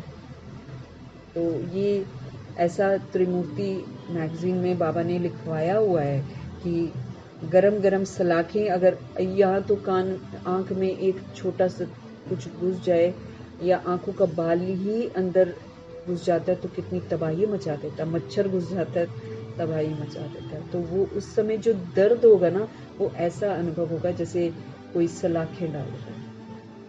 अनुभव होता है, कोई डालता नहीं है, लेकिन अनुभव होता है। कानों में दर्द होता है, मुख में, मतलब ये जितने भी कर्म इंद्रियां हैं हमारी, वो बाबा ने क्या बोला है, हम तन मन धन से प्रभु समर्पित करते हैं ना। तो अब ये तन जो है, ये प्रभु का खजाना बन गया। अगर मेरे को सजाओं से बचना है, तो इस खजाने को प्रभु की श्रीमत के प्रमाण यूज करना है। ये जितनी भी कर्म इंद्रियां हैं, राजयोग सिखा रहे हैं बाबा कि तुम राजा आत्मा, तुम किस तरीके से इतनी तमो प्रधान बन गई हो। अब फिर से तुम राजा बनो, अपनी ब्रिकुटी की सीट पर विराजमान हो जाओ, और कर्म इंद्रियों की लगाम को श्रीमत से चलाओ।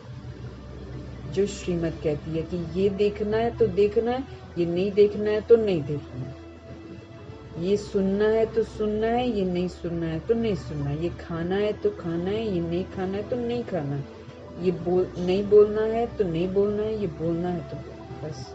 ये सारा कर्म इंद्रियां जो मेरी हैं, ये बिल्कुल डिसिप्लिन्ड होनी चाहिए। अगर हम नहीं सुनते हैं तो फिर वो धर्मराजपुरी में अटकेंगे, वहां मिलेगी फिर सजा, फिर वहां सुनवाई नहीं होगी। सबसे बड़ी बात है, हॉस्पिटल्स होंगे नहीं, कहीं इलाज हम करवा नहीं पाएंगे, और प्रभु जी सुनने वाले जो हैं, हमारी हर बात, हमारे दुखों को समझने वाले हैं, वो ड्रामा से बिल्कुल डिटैच हो जाएंगे। क्योंकि उन्होंने वो ड्रामा को रोक कर हम आत्माओं को हर बात समझ दे रहे हैं। ड्रामा उनको इजाजत नहीं देगा कि आप रहो और आप पढ़ाते रहो और ये लोग करते रहे। नहीं, एक समय तक है, 100 वर्ष के संगम युग के अंदर ही सब कुछ होना है। तो जब पढ़ाते हैं, पढ़ाई जब पूरी हो जाती है, तो फिर पेपरों का दौर आता है। पेपरों के समय में बाबा कहते टीचर साथ नहीं निभाते हैं, तो फिर बाप, टीचर, सदगुरु ड्रामा से चले जाते हैं।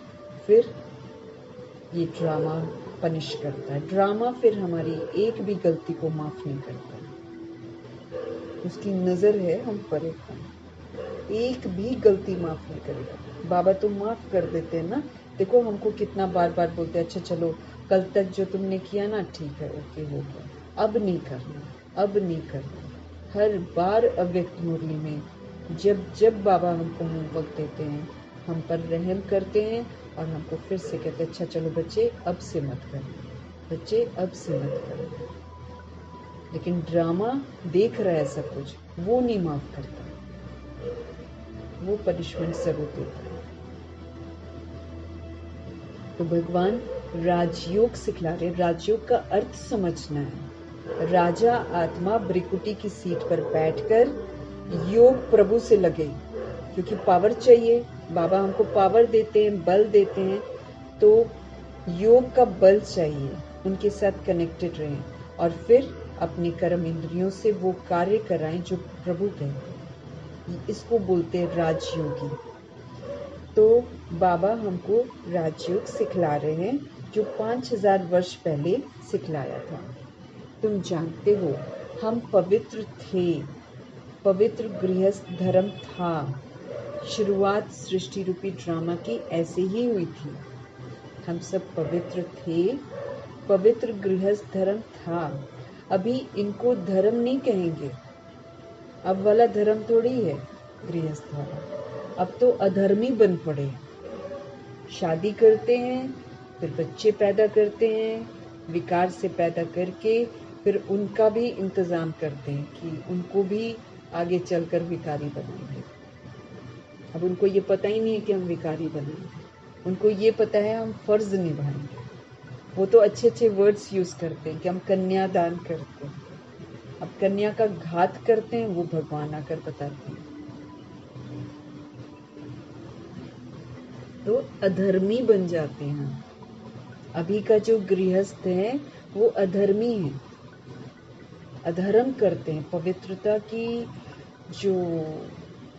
का जो धर्म है उसके खिलाफ जाकर अपवित्र बनते हैं और दूसरी सोल्स को भी अपवित्र बनाते हैं। अब जितने बराती इकट्ठे होते हैं वो सारे उस सोल को अपवित्र बनाने के निमित्त बन जाते हैं।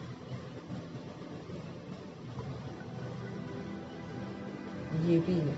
अब किसी किसी में हिम्मत होती है मना कर देने की, भाई हम नहीं आएंगे, किसी किसी में होती है। अब बांधेली तो नहीं कर सकते, लेकिन जिस घर में सभी चल सकते हैं वो मना कर सकते हैं। सत्य बता दे, डरना किस बात का है। आजकल में शरीर छूट जाएगा, कम से कम सच बताएंगे तो आराम से तो जाएंगे ना। कल को आज आप उनका साथ देंगे, कल वो आपको बदनाम भी करेंगे, भाई जानता सब कुछ था लेकिन बताया कुछ भी नहीं, तो गालियां ही देंगे। तो अभी भले गाली खा लो लेकिन सत्य बता दो, तो कल को महिमा करेंगे, दुआएं देंगे, वो मायने रखेगी ना। सत्य से सबको परिचित कराना। तो बाबा कहते अब वाला जो गृहस्थ है वो धर्म नहीं है, वो तो अधर्म है, अधर्मी बन पड़े हैं, अर्थात सब के सब विकारी बन गए हैं। इस खेल को तुम बच्चे अब समझ गए हो। ये बेहद का ड्रामा है, हर 5000 वर्ष बाद रिपीट होता रहता है। लाखों वर्ष की बात तो कोई समझ भी न सके, ये तो जैसे कल की बात है। तुम शिवालय में थे, आज वैश्यालय में हो, फिर कल शिवालय में होंगे। सतयुग को कहा जाता है शिवालय, त्रेता को सेमी कहा जाता है, सेमी शिवालय, वो पूरा शिवालय नहीं है। इतने वर्ष वहां रहेंगे, पुनर्जन्म में तो आना ही है। 20 शरीर हम बदलते हैं। अगर हम पूरा लेते हैं राजधानी में जन्म, अगर हम ऐसा पुरुषार्थ करते हैं कि हम पूरी राजधानी का वर्षा लें, तो हम 20 बार बॉडी लेते हैं और 20 बार छोड़ते हैं। इनको कहा जाता है रावण का राज्य। फिर रावण के राज्य में जब हम आते हैं तो धीरे धीरे धीरे धीरे धीरे धीरे अपवित्र बनते हैं ना। तो 21 जन्म पहले बॉडी छोड़ते हैं, बॉडी लेते हैं 1250 वर्ष में। ये देखो 2500 वर्ष में 20 शरीर लिए, 20 शरीर छोड़े। इधर द्वापर युग में 1250 वर्ष में 21 बार लिए और 21 बार छोड़े। और इधर कलयुग में आ जाओ और गिर गए तो 42 बार शरीर लिए और 42 बार छोड़े। फिर आते हैं प्रभु जी, 84वां जन्म देते हैं।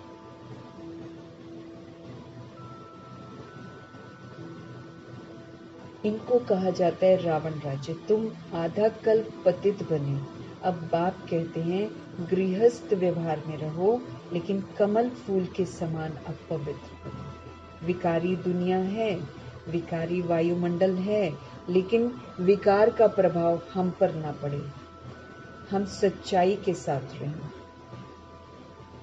हम गीता पाठशाला खोलें तो हम पवित्र रहें और पवित्रता को सपोर्ट करें। जो सोल्स विकारी हथियाला बांधते हैं उनको भी सत्य बता दें, और सत्य बताकर जब वो विकारी हथियाले में आपको इनवाइट करें तो हाथ जोड़ दें। कम से कम उसमें शामिल तो ना हो, क्योंकि खड़े हैं वहाँ शामिल हैं, और वो जो सगन वगैरह देते हैं तो आपने किसी आत्मा को पतित बनाने में अपना सहयोग दे दिया। सजा तो मिलेगी।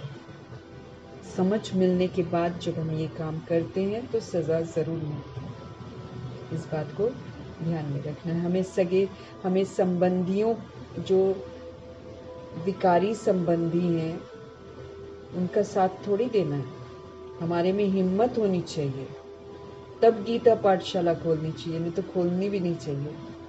जब हम निभा ही नहीं पा रहे हैं तो हमको खोलनी नहीं चाहिए, नहीं तो पाप का खाता बन रहा है।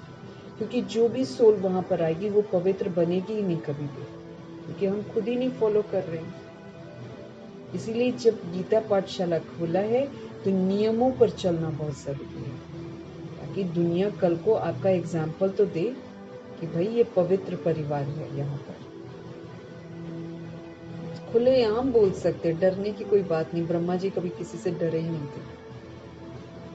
तो हम तो ब्रह्मा जी की बिरादरी है ना, तो डरना किस बात का? झूठ थोड़ी बोल रहे हैं। बात नहीं करेंगे कोई बात नहीं, कल को आपकी महिमा करेंगे, कल को आपको दुआएं देंगे कि इन्होंने तो हमें सत्य बताया था, हम नहीं चले, हमारी गलती। तुम आधा कल्पतित बने हो, अब बाप कहते गृहस्थ व्यवहार में रहते कमल फूल समान पवित्र रहना है। कोई विकारी से लेन देन नहीं, कोई विकारी हम पर प्रभाव नहीं, कोई विकारी पुरानी चीज घर पर नहीं तो वो याद दिलाएगी ये उस समय मिली थी, ये उस समय मिली थी। ख्यालात अंत में माया यही चीजों का तो आधार लेती है। जब हम पहले क्लीन कर देंगे ना घर को, अच्छा रहेगा। कमल फूल समान पवित्र, एक भी चीज घर में अपवित्र नहीं होनी चाहिए। बहुत बड़ी जिम्मेवारी है गृहस्थ को। अब गृहस्थ धर्म बनाना है ना, आश्रम बनाना है उसको, तो घर आश्रम बने ना। तो गृहस्थ व्यवहार में रहते हुए भगवान समझते रहे कीचड़ की दुनिया आपके चारों तरफ है, लेकिन उस कीचड़ का प्रभाव आप पर ना पड़े। इतना खूबसूरत अपना घर का वायुमंडल बनाना है। कमल फूल की तरह हमको पवित्र करना है।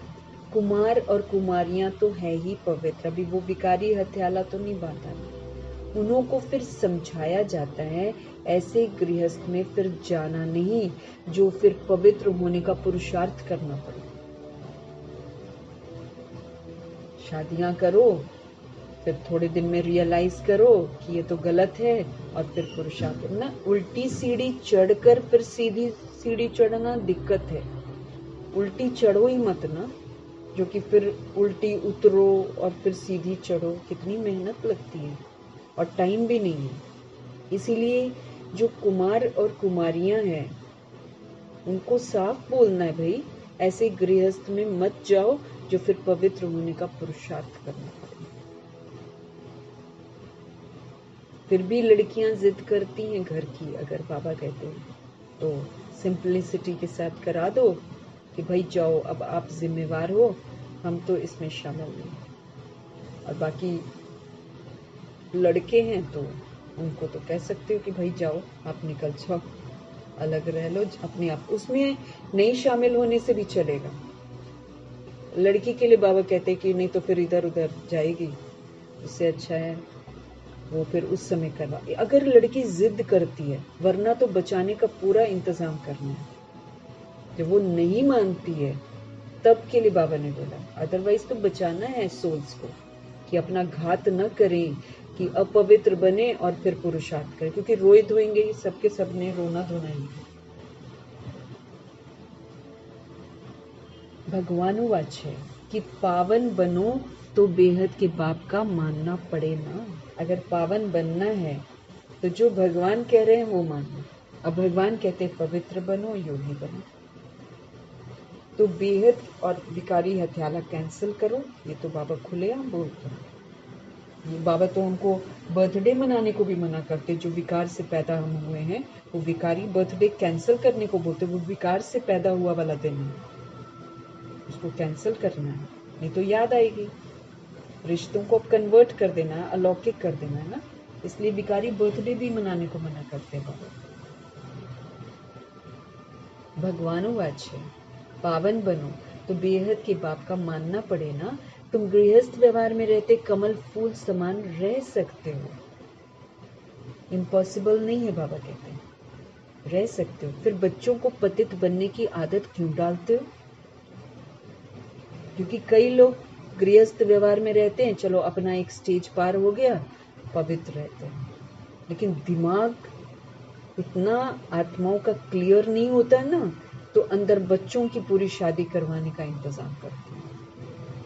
बीकेज कहलाते हैं, लेकिन बच्चों की शादियों का फिक्र रहता है। तो क्या कर रहे हैं, अब तो समझ मिल गई है ना, तो फिर बच्चों को पतित बनने की आदत क्यों डालते हो? बाबा कहते हैं जब तुम पवित्र रहते हो, तुम समझते हो कि ये काम गलत है, कमल फूल समान जब तुम रह सकते हो, तो फिर बच्चों को भी तो बचाओ ना। उनको क्यों पतित बनाते हो? उनके अंदर है, मतलब मेजॉरिटी सोल्स का अंदर में रहता है कि हमको इनके लिए यहीं पे बीके में ही ढूंढ लेते हैं। दिमाग देखो कैसा चलता है, बीके में ही ढूंढ लेते हैं, यहाँ भी पतितपना डालते हैं। जबकि बाप 21 जन्मों के लिए पतित होने से बचा रहे हैं। हम अभी पवित्र रहेंगे तो ये जो खौफनाक अपवित्रता का जो पेपर होने वाला है उसमें बच भी जाएंगे, हमें कोई भी हाथ नहीं लगाएगा, प्लस 2500 वर्ष की राजधानी में बिल्कुल प्योर रहेंगे, कोई गंदा काम नहीं करेंगे। 21 जन्मों के लिए बाबा पतित होने से बचाते हैं। इसमें लोक लाज कुल की मर्यादा भी छोड़नी पड़े। हमारे कुल वाले क्या कहेंगे, हमारे वो बिरादरी वाले क्या कहेंगे, अरे विनाशी बिरादरी है, पतित बिरादरी है, उसकी क्या सुननी है? भगवान की सुनेंगे कि उनकी सुनेंगे? कई लोग इसके लिए भी करते रहते हैं, क्या करें, हमारे परिवार वाले हमें छोड़ देंगे। लोक लाज, रावण राज्य की लोक लाज तो गंदी है, ये पवित्र थोड़ी बनाती है, तो दुर्गति में लेकर जाती है, तो शोक वाटिका में भेजती है सबको। तो इसमें लोक लाज कुल की मर्यादा तो छोड़नी पड़े ना। परिवार अगर पवित्रता के उसमें चलता है और अगर गीता पाठशाला चलाते हैं तो खुले आम पवित्रता की बात करनी चाहिए और हाथ जोड़ देने चाहिए कि भाई हम इस विकारी रस्म रिवाज में हाजिर नहीं होंगे, हमको माफ करना, प्यार से समझाना। बाबा स्पष्ट कर रहे हैं, लोक लाज कुल की मर्यादा छोड़नी पड़े। ये रावण राज्य की कुल की मर्यादा बना रखी है लोगों ने, वो ये है बेहद की बात। बैचलर्स कुमार तो सब धर्मों में बहुत रहते हैं, बहुत सारे धर्म में आजकल बैचलर रहना पसंद करती हैं आत्मा, परंतु सेफ्टी से रहना जरा मुश्किल होता है। फिर भी रावण राज्य में रहते हैं ना, कभी भी हमला हो सकता है। विलायत में भी ऐसे बहुत मनुष्य शादी नहीं करते हैं, फिर पिछाड़ी में जाकर कर लेते हैं कंपेनियनशिप के लिए, कि अकेले रह जाएंगे। अब अकेले क्या, कई लोग मर जाते हैं पहले, तो अकेले नहीं रहते हैं क्या? लेकिन ये बुद्धि में चला जाता है कि कुछ समय तक वो लोग पवित्र रहते हैं और फिर पिछाड़ी में जब थोड़े ओल्ड हो जाते हैं तो कंपेनियनशिप के लिए शादी कर लेते हैं। क्रिमिनल आई से नहीं करते हैं वो लोग कि साथ में कोई मिल जाए ना, उस नजरिए से करते हैं। बाबा कह रहे हैं क्रिमिनल आई से नहीं करते, ऐसे भी दुनिया में बहुत होते हैं। पूरी संभाल करते हैं। फिर जब मरते हैं ना तो कुछ उनको देकर जाते हैं, कुछ धर्माओं लगा देते हैं, ट्रस्ट बना कर जाते हैं। विलायत में भी बड़े बड़े ट्रस्ट होते हैं ना, जो फिर यहाँ भी मदद करते हैं। यहाँ ऐसा ट्रस्ट नहीं होगा जो विलायत को भी मदद करे क्योंकि भारत गरीब हो गया ना, भारत को लूट लिया सबने। कब लूटा? जब भारत में रहने वाली सोल्स अपवित्र बनती हैं तब लूटा। जब पवित्र रहती है 2500 वर्ष तो किसी की हिम्मत नहीं है लूटने की, लेकिन जब सोल मर्यादाओं की लकीर के बाहर निकलती है, जब पतित बनती है, तब उसको लूटते हैं सब। ये भी कितनी अद्भुत बात है। अपवित्र बनने से सब तरफ सबने लूट लिया, भारत को गरीब बना दिया। यहाँ तो गरीब लोग हैं ना, तो यहाँ वैसा ट्रस्ट नहीं है जो विलायत को मदद करे। क्या मदद करेंगे, गरीब लोग हैं। वहाँ तो उन्हों के पास पैसे बहुत हैं। भारत तो गरीब है ना, भारतवासियों की क्या हालत है। भारत कभी कितना सिरताज था, कल की ही तो बात है। खुद भी कहते हैं 3000 वर्ष पहले पैराडाइज था, बाप ही बनाते।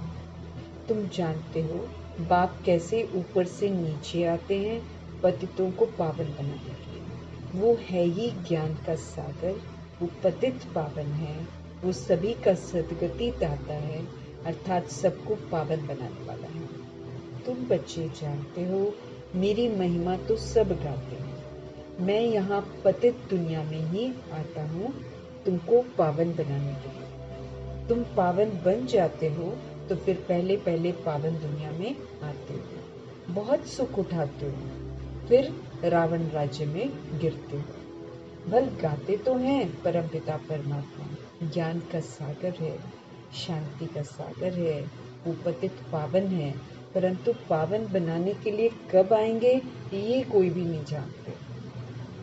बाप कहते हैं तुम मेरी महिमा करते हो ना, अब मैं आया हूँ तुमको अपना परिचय दे रहा हूँ। मैं हर 5000 वर्ष के बाद इस पुरुषोत्तम संगम युग पर ही आता हूँ। कैसे आता हूँ वो भी मैं तुमको समझाता हूँ। चित्र भी है। ब्रह्मा कोई सूक्ष्म वतन में थोड़ी होता है। ब्रह्मा प्रजापिता वाला ब्रह्मा तो यहाँ पर होते हैं ना, और ब्राह्मण भी यहाँ पर होते हैं।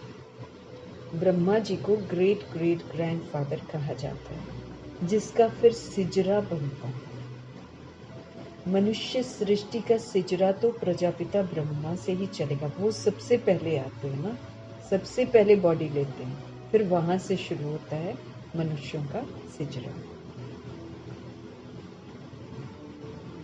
मनुष्य सृष्टि का सिजरा तो प्रजापिता ब्रह्मा से ही चलेगा ना। प्रजापिता है तो फिर जरूर उनकी प्रजा भी होगी। कुख वंशावली तो नहीं हो सकती इतनी सारी, तो जरूर अडॉप्टेड होंगे ना। ग्रेट ग्रेट ग्रैंडफादर हैं तो जरूर अडॉप्ट किया होगा। तुम सब अडॉप्टेड बच्चे हो। अभी तुम ब्राह्मण बने हो, फिर तुमको देवता बनना है। शूद्र से ब्राह्मण, फिर ब्राह्मण से देवता। ये बाजोली का खेल है।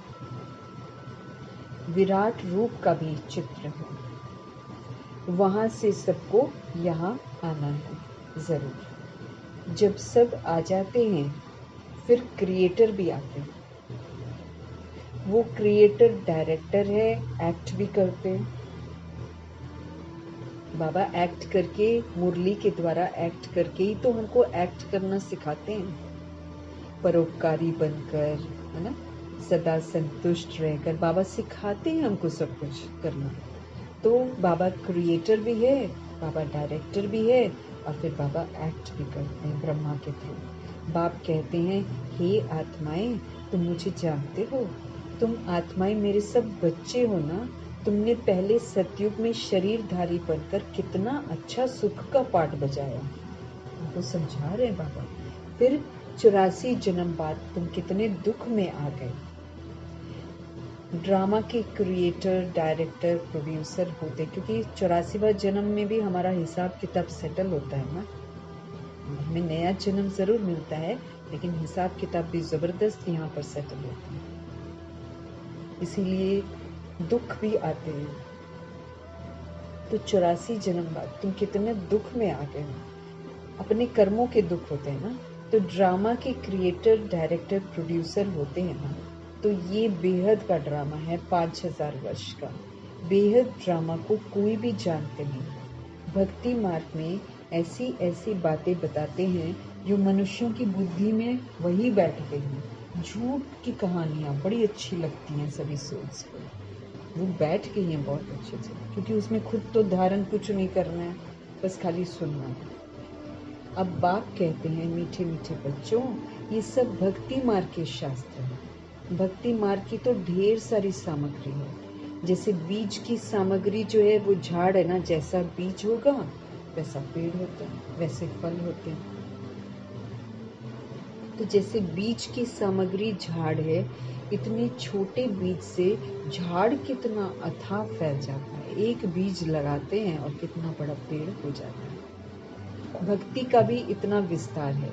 ज्ञान तो बीज है, उसमें कोई भी सामग्री की दरकार नहीं रहती है। बाप कहते हैं, अपने को बस आत्मा समझ बाप को याद करो, और कोई व्रत नेम कोई करने की जरूरत नहीं। अब हम बाबा के बच्चे बन गए ना, हमको किसी भी तरीके का व्रत नहीं रखना है।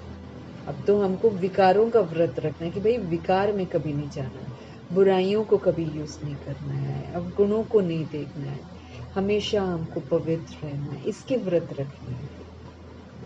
मन वचन कर्म से हमको पवित्र बनना है, निर्विकारी बनने का व्रत रखना है, बेदाग बनने का व्रत रखना है, ये व्रत रखना है। वो स्थूल व्रत नहीं रखने हैं जो पति के लिए रखते हैं या फिर बेटे के लिए रखते हैं। कई लोग बेटे के लिए भी कोई व्रत रखते हैं, शायद तीजरी की कथा जो सुनते हैं। ये व्रत अब हमको नहीं रखने। बाबा कहते हैं कोई व्रत नियम नहीं है, सब बंद हो जाता है, तुमको सदगति मिल जाएगी, फिर कोई बात की जरूरत ही नहीं है। तुमने ही बहुत भक्ति की है, उसका फल तुमको देने के लिए मैं आया हूँ। तो भक्ति का फल हमको क्या मिलता है? समझ। हमको हर बात की समझ मिलती है, ज्ञान मिलता है, उसका फल बाबा देने के लिए आए हैं। जो हमने भक्ति करी है 63 जन्म, देवताएं शिवालय में थे ना, तब तो मंदिर में जाकर उन्हों की महिमा गाते हैं। अब बाप बैठकर समझाते हैं, मीठे मीठे बच्चों, मैंने 5000 वर्ष पहले भी तुमको समझाया था कि अपने को तुम आत्मा समझो, देह के सब संबंध को अब बुद्धि से छोड़ो और मुझे याद करो। तो इस योग अग्नि से ही तुम्हारे पाप भस्म होंगे, नहीं तो भस्म भी नहीं होंगे, वो फिर धर्मराजपुरी में सजाओं से भस्म किए जाएंगे। लेकिन हमको मौका मिला हुआ है कि शरीर में रहते हुए, बाबा के रहते हुए, बाबा की याद से जो हमने बैठ कर्म करे हैं उसको हम भस्म करें। और उसके लिए बहुत ज़रूरी है कि देह सहित देह के सभी संबंधों से बुद्धि का योग हटा दें, क्योंकि इनको जब तक हम याद करते रहेंगे, इनके बारे में जब तक हम सोचते रहेंगे, तो हम उन्नति नहीं कर सकेंगे। वो तो वैरायटी झाड़ है, हर आत्मा अपने अनुसार पाठ बजाएगी। अब कौन दास दासी बनता है, कौन प्रजा बनता है, कौन साहूकार बनता है, हमको तो नहीं मालूम ना। हर सोल वैसा ही पाठ बजाएगी, तो इसीलिए क्या देखना किसी को, है ना। तो बाबा इसीलिए हमको बोलते हैं, देह के सब संबंधों को अब तुम छोड़ो, अपने को आत्मा समझो और मुझ एक बाप को याद करो। तो इस योग अग्नि से ही तुम्हारे पाप का समझो। बाप जो कुछ अभी समझाते हैं, कल्प कल्प समझाते हैं। गीता में भी कोई कोई अक्षर अच्छे हैं। मनमना भव अर्थात मुझे याद करो।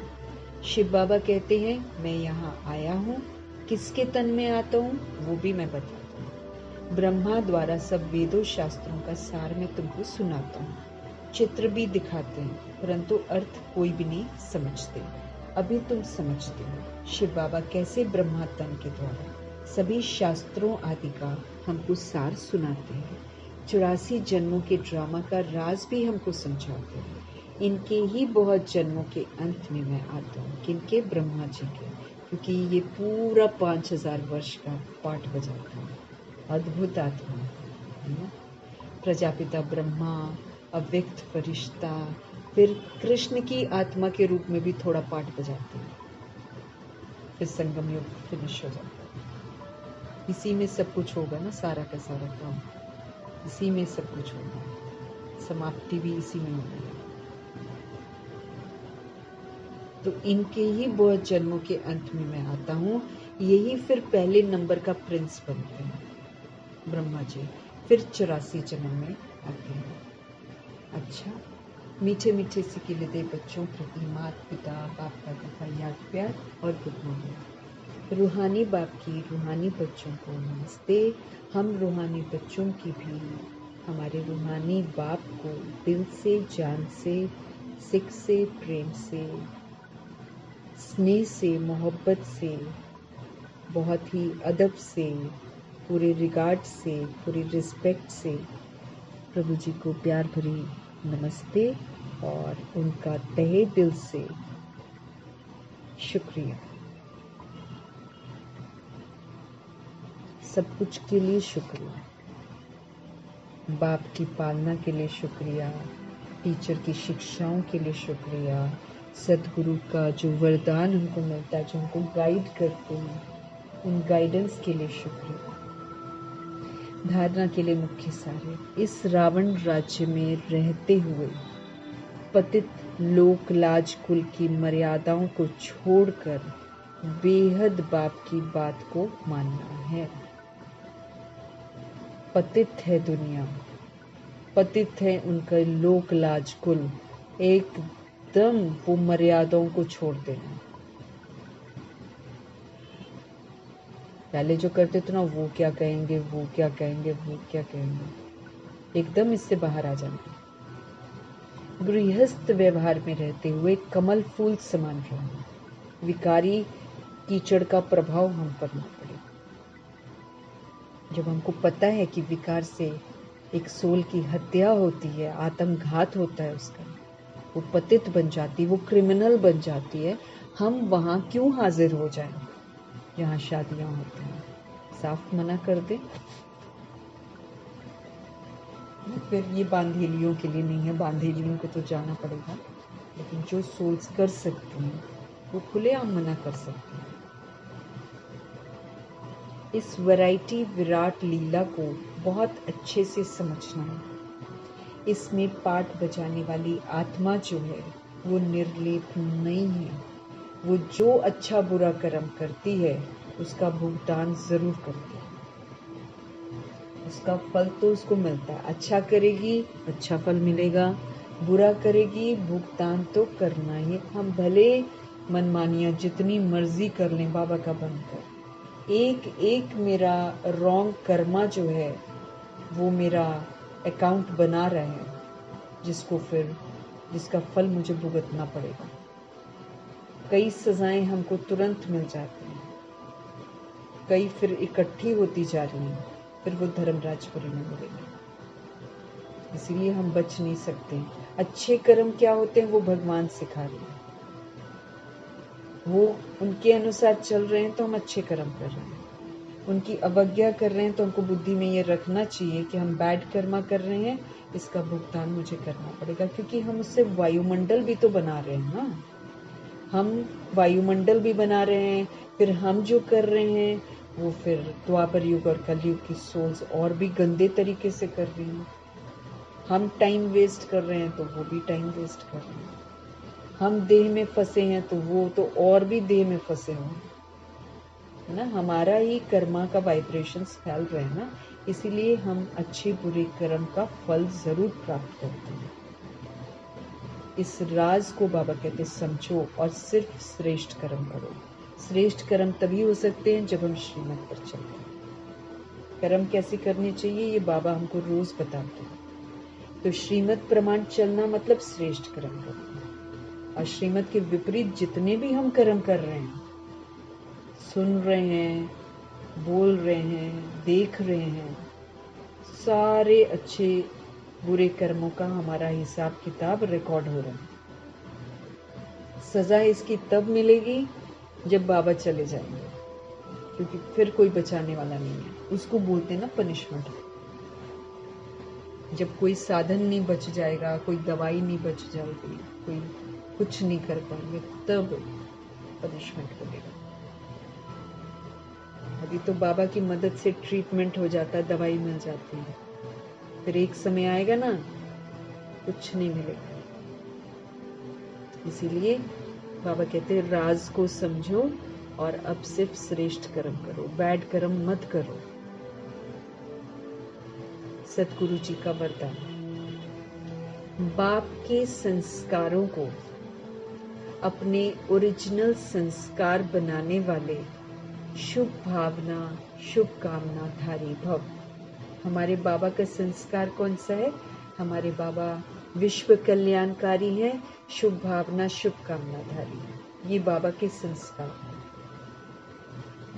सभी के प्रति वो विश्व कल्याणकारी है और सभी के प्रति शुभ भावना शुभ कामना धारी है। अब ये जो बाबा के संस्कार हैं, इनको हमको अपना ओरिजिनल संस्कार बनाना है। हमको भी विश्व कल्याणकारी बनना है, हमको भी शुभ भावना शुभ कामनाधारी बनना है। तो बाप के संस्कारों को अपने ओरिजिनल संस्कार बनाने वाले शुभ भावना शुभ कामनाधारी भव। अभी तक कई बच्चों में फीलिंग के किनारा करने के, पर चिंतन करने के, पर चिंतन सुनने के तरह तरह के संस्कार हैं, जिन्हें कह देते हो कि क्या करें, मेरे ये संस्कार हैं। बाबा कहते हैं ये मेरा शब्द जो है ना, यही पुरुषार्थ में ढीला कर देता है। बाबा कहते हैं ये मेरा नहीं है, ये रावण की चीज है। जिसको तुम बोल देते हो ना मेरा संस्कार है, पर चिंतन करना, पर चिंतन सुनना, फीलिंग में आ जाना, किनारा कर लेना, ये जो संस्कार जिसको तुम मेरा कहते हो ना, ये तुम्हारे नहीं है, ये रावण की चीज है। लेकिन जो बाप के संस्कार हैं, अब हम बन गए ब्राह्मण, बाबा ने हमको अडॉप्ट किया है, हम बन गए ब्राह्मण। बाबा कहे जो बाप के संस्कार हैं वही ब्राह्मणों के ओरिजिनल संस्कार हैं।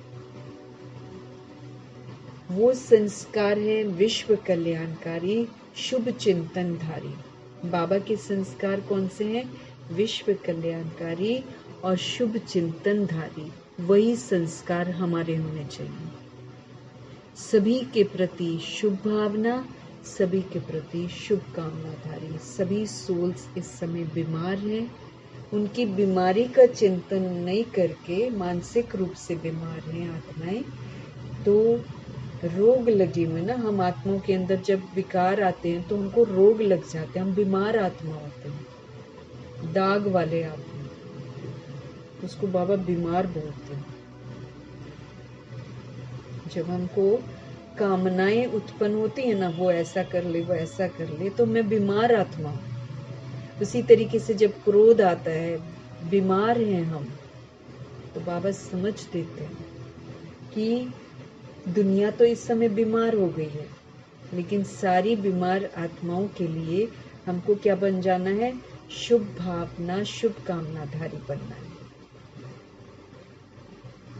तो बाप समान, जैसे बाबा सबकी बीमारियां, हम सभी बीमार होते हैं ना, हम सभी के पास आते हैं तो कैसे होते हैं बाबा? विश्व कल्याणकारी, सबका कल्याण हो जाए, वही सोचते हैं। और हर आत्मा के प्रति, हम सभी सोल्स के प्रति शुभ भावना रखते हैं, शुभ कामना रखते हैं। इसके अतिरिक्त तो बाबा और कोई भावना रखते ही नहीं। तो हमको भी सिखा रहे हैं कि तुम भी ऐसे करो। जो बीमार होता है उस पर रहम करते हैं ना। बीमार को थोड़ी, जो बीमार स्थूल तरीके से भी हो जाता है तो उस पर दया ही तो आती है। अब ये है कि आत्मा बीमार है, बाहर से भले वो चलती फिरती नजर आती है, लेकिन जब वो उल्टे काम कर रही होती है तो वो एक्चुअल में बीमार आत्मा है। तो ऐसी बीमार आत्माओं को बीमारी से बाहर निकालने का तरीका यही है कि पर चिंतन नहीं करना है उनका, लेकिन उनके प्रति शुभ भावना शुभ कामना जरूर रखना है। तो बाबा के संस्कार को अपना ओरिजिनल संस्कार बनाना है। हमारे बाबा विश्व कल्याणकारी हैं, शुभ भावना शुभ कामना धारी हैं। शुभ चिंतनधारी हैं, तो हमको भी वैसा ही होना है। लेकिन बाबा देखते हैं कि हम आत्माओं के अंदर अभी भी फीलिंग के संस्कार हैं। किसी ने हमारे साथ बुरा किया, हम फीलिंग में आ जाते हैं। बाबा देख रहे हैं कि जब हम फीलिंग में आते हैं, हम किनारा कर लेते हैं, हम परचिंतन, औरों का चिंतन करते हैं, हम क्यों क्या क्वेश्चन करते हैं, हम करेक्शन भी करते हैं, ऐसा नहीं करना चाहिए हमको, ये भी करते हैं। तो ये क्या हो जाता है? परचिंतन हो जाता है। क्यों, क्या, कैसे, वैसे, question, correction, reaction, rejection, absorption, reflection, ये सारा का सारा परचिंतन है। तो बाबा कहते बच्चे अभी परचिंतन करते भी हैं, परचिंतन सुनते भी हैं। इसके कारण हमारे जो संस्कार है ना, वो सबके अलग अलग अलग अलग हो गए, भिन्न भिन्न संस्कार। लेकिन बाबा कहते वो भिन्नता को सारी आत्मा क्या कह देती है? ये मेरा संस्कार है। अब बाबा कहते हैं तुम हो आत्माएं, ये देह के भान में आकर तुम्हारे संस्कार डिफरेंट हुए हैं। ये जो तुम रावण राज्य में संस्कार धारण करते हो, ये रावण की चीज है बच्चे, ये तुम्हारी नहीं है। तुम तो आत्मा हो, तुम तो परम नाम के रहने वाले हो, तुम तो मेरे बच्चे हो। ये तुम्हारे संस्कार नहीं है जिसको तुम कह रहे हो कि मेरे हो, ये तो तुमने रावण से अडॉप्ट किए देह अभिमान में। बाबा कहते तुम्हारे संस्कार तो वो हैं जो बाप के संस्कार, क्योंकि हम आत्मा किसके बच्चे हैं? हम आत्मा देहधारी के बच्चे तो नहीं है, हम आत्मा तो परमात्मा के बच्चे हैं। तो मेरे संस्कार कौन से हैं? मेरे संस्कार अब वो संस्कार हैं जो बाप के हैं। तो बाप के संस्कार कौन से हैं? विश्व कल्याणकारी, शुभ चिंतनधारी, सभी सोल्स के प्रति शुभ भावना, सभी सोल्स के प्रति शुभ कामना। ये है हमारे संस्कार। इनको बाबा कहते अब अपना ओरिजिनल संस्कार बनाओ। ये है तुम्हारे परमधाम की तुम रहने वाली आत्मा हो, मेरे बच्चे हो गई। तुम कहाँ परचिंतन प्रदर्शन में लग गए? वो तुम्हारे संस्कार नहीं। हमने सारी गंदी गंदी बातें रावण राज्य में देह अभिमान में आकर सीखी। इसलिए हम सारी सोल्स एक ही घर की हैं, लेकिन बॉडी लेकर और बॉडी के पराये धर्म को अडॉप्ट करके हम सभी के संस्कार अलग अलग हो गए। अब बाबा सभी सोल्स है ना हम, तो हम सभी सोल्स के अब एक जैसे संस्कार बना रहे हैं। तो ईश्वरीय परिवार में ये जो संस्कार मिलन कर सकते हैं ना, ये इसी के आधार से कर सकते हैं कि हम सभी विश्व कल्याणकारी, शुभ भावना, शुभकामनाधारी हैं। अंदर भले कैसे भी कोई चीज पसंद है, कोई चीज नहीं पसंद है, वैसे वाले भिन्नता हो भले, लेकिन हमारे असल में संस्कार सारे मिलकर विश्व कल्याणकारी, शुभ चिंतनधारी, शुभ भावना, शुभकामनाधारी के हैं। हम सभी आत्माओं को मिलकर संगठित रूप में ऐसे वाले संस्कारों को धारण करके इन्हीं संस्कारों को यूज करना है और विश्व को परिवर्तन करना है।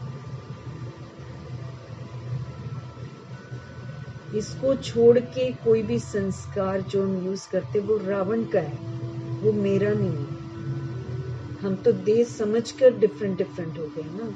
अब समझ में आया कि हम आत्मा ही बहुत सारी बॉडीज लेते हैं और देह भान में परिवार बनाकर उसको अपना अपना बोलते हैं। लेकिन असल में क्या है? बिंदी परिवार चाहे जितना भी बड़ा हम बनाते हैं, जब छोड़ते हैं तो बिल्कुल अकेले होते हैं।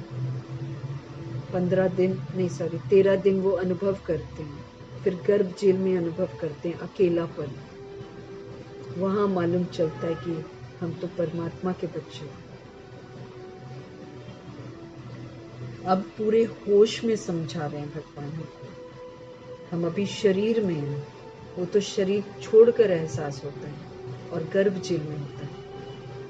अब वो नहीं, अब तो शरीर में रहते हुए हमको समझा रहे हैं कि तुम्हारा मेरे सिवाय कोई नहीं है। तुम आत्मा हो, मैं तुम्हारा पिता हूं। तुम लाख देहधारी रिश्ते बना लो, तुम्हारा कोई नहीं है।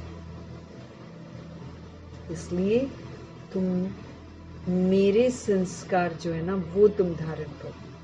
तुम बन जाओ विश्व कल्याणकारी, तुम रखो शुभ भावना, शुभ कामनाधारी। किसके प्रति? आत्माओं के प्रति। कौन सी आत्मा? जो दिखाई नहीं दे रही है, जो इस वक्त बीमार है, इसलिए उल्टे काम कर रही है। उस बीमार आत्मा के लिए शुभ भावना, शुभ कामनाधारी बनो। सतगुरु जी का आज का वरदान। पर चिंतन नहीं करना है, पर चिंतन नहीं सुनना है। किसी ने दुख दिया है उसको फील नहीं करना है। अब हम, क्योंकि जब हम फीलिंग में आते हैं, जब हम किनारा करते हैं, जब हम पर चिंतन करते हैं, तो हम उस सोल के लिए अच्छा नहीं सोचते। हम दुख लेते हैं और दुख के वाइब्रेशंस उधर भेजते हैं। ड्रामा को मेरे को क्लोज करना है, किसी के साथ मेरा बैड हिसाब किताब खत्म करना है। तो यही एकमात्र तरीका है, बाबा के संस्कारों को यूज करो। विश्व कल्याणकारी, शुभ भावना, शुभ कामनाधारी। खाली शुभ शुभ सोचना है बस सभी के लिए, क्योंकि हम आत्माएं हैं। हम भी बीमार थे, हमारी बीमारी को रूहानी सर्जन ठीक कर रहे हैं। तो जो सोल रूहानी सर्जन के संपर्क में नहीं आती है, उसको मुझे ठीक करना है। कैसे? जाकर बोलेंगे तो वो तो सुनेंगे नहीं। तो भावनाओं से, भाव और भावनाओं से, शुभ संकल्प, शुभ चिंतन से सबको परिवर्तन करना। क्योंकि जब हम किसी सोल के लिए अच्छा सोचेंगे, वो सोल मेरे लिए बुरा सोच ही नहीं पाएगी। कुछ अरसे तक सोचेगी, लेकिन लगातार जब मैं उस सोल के लिए अच्छा सोचूंगी ना, वो मेरा बुरा सोच ही नहीं पाएगी। अगर सोचती भी रहेगी तो बाहर से ही खत्म होता जाएगा, उसका मेरे तक पहुंचेगा ही नहीं। यही हमारा सुरक्षा कवच है।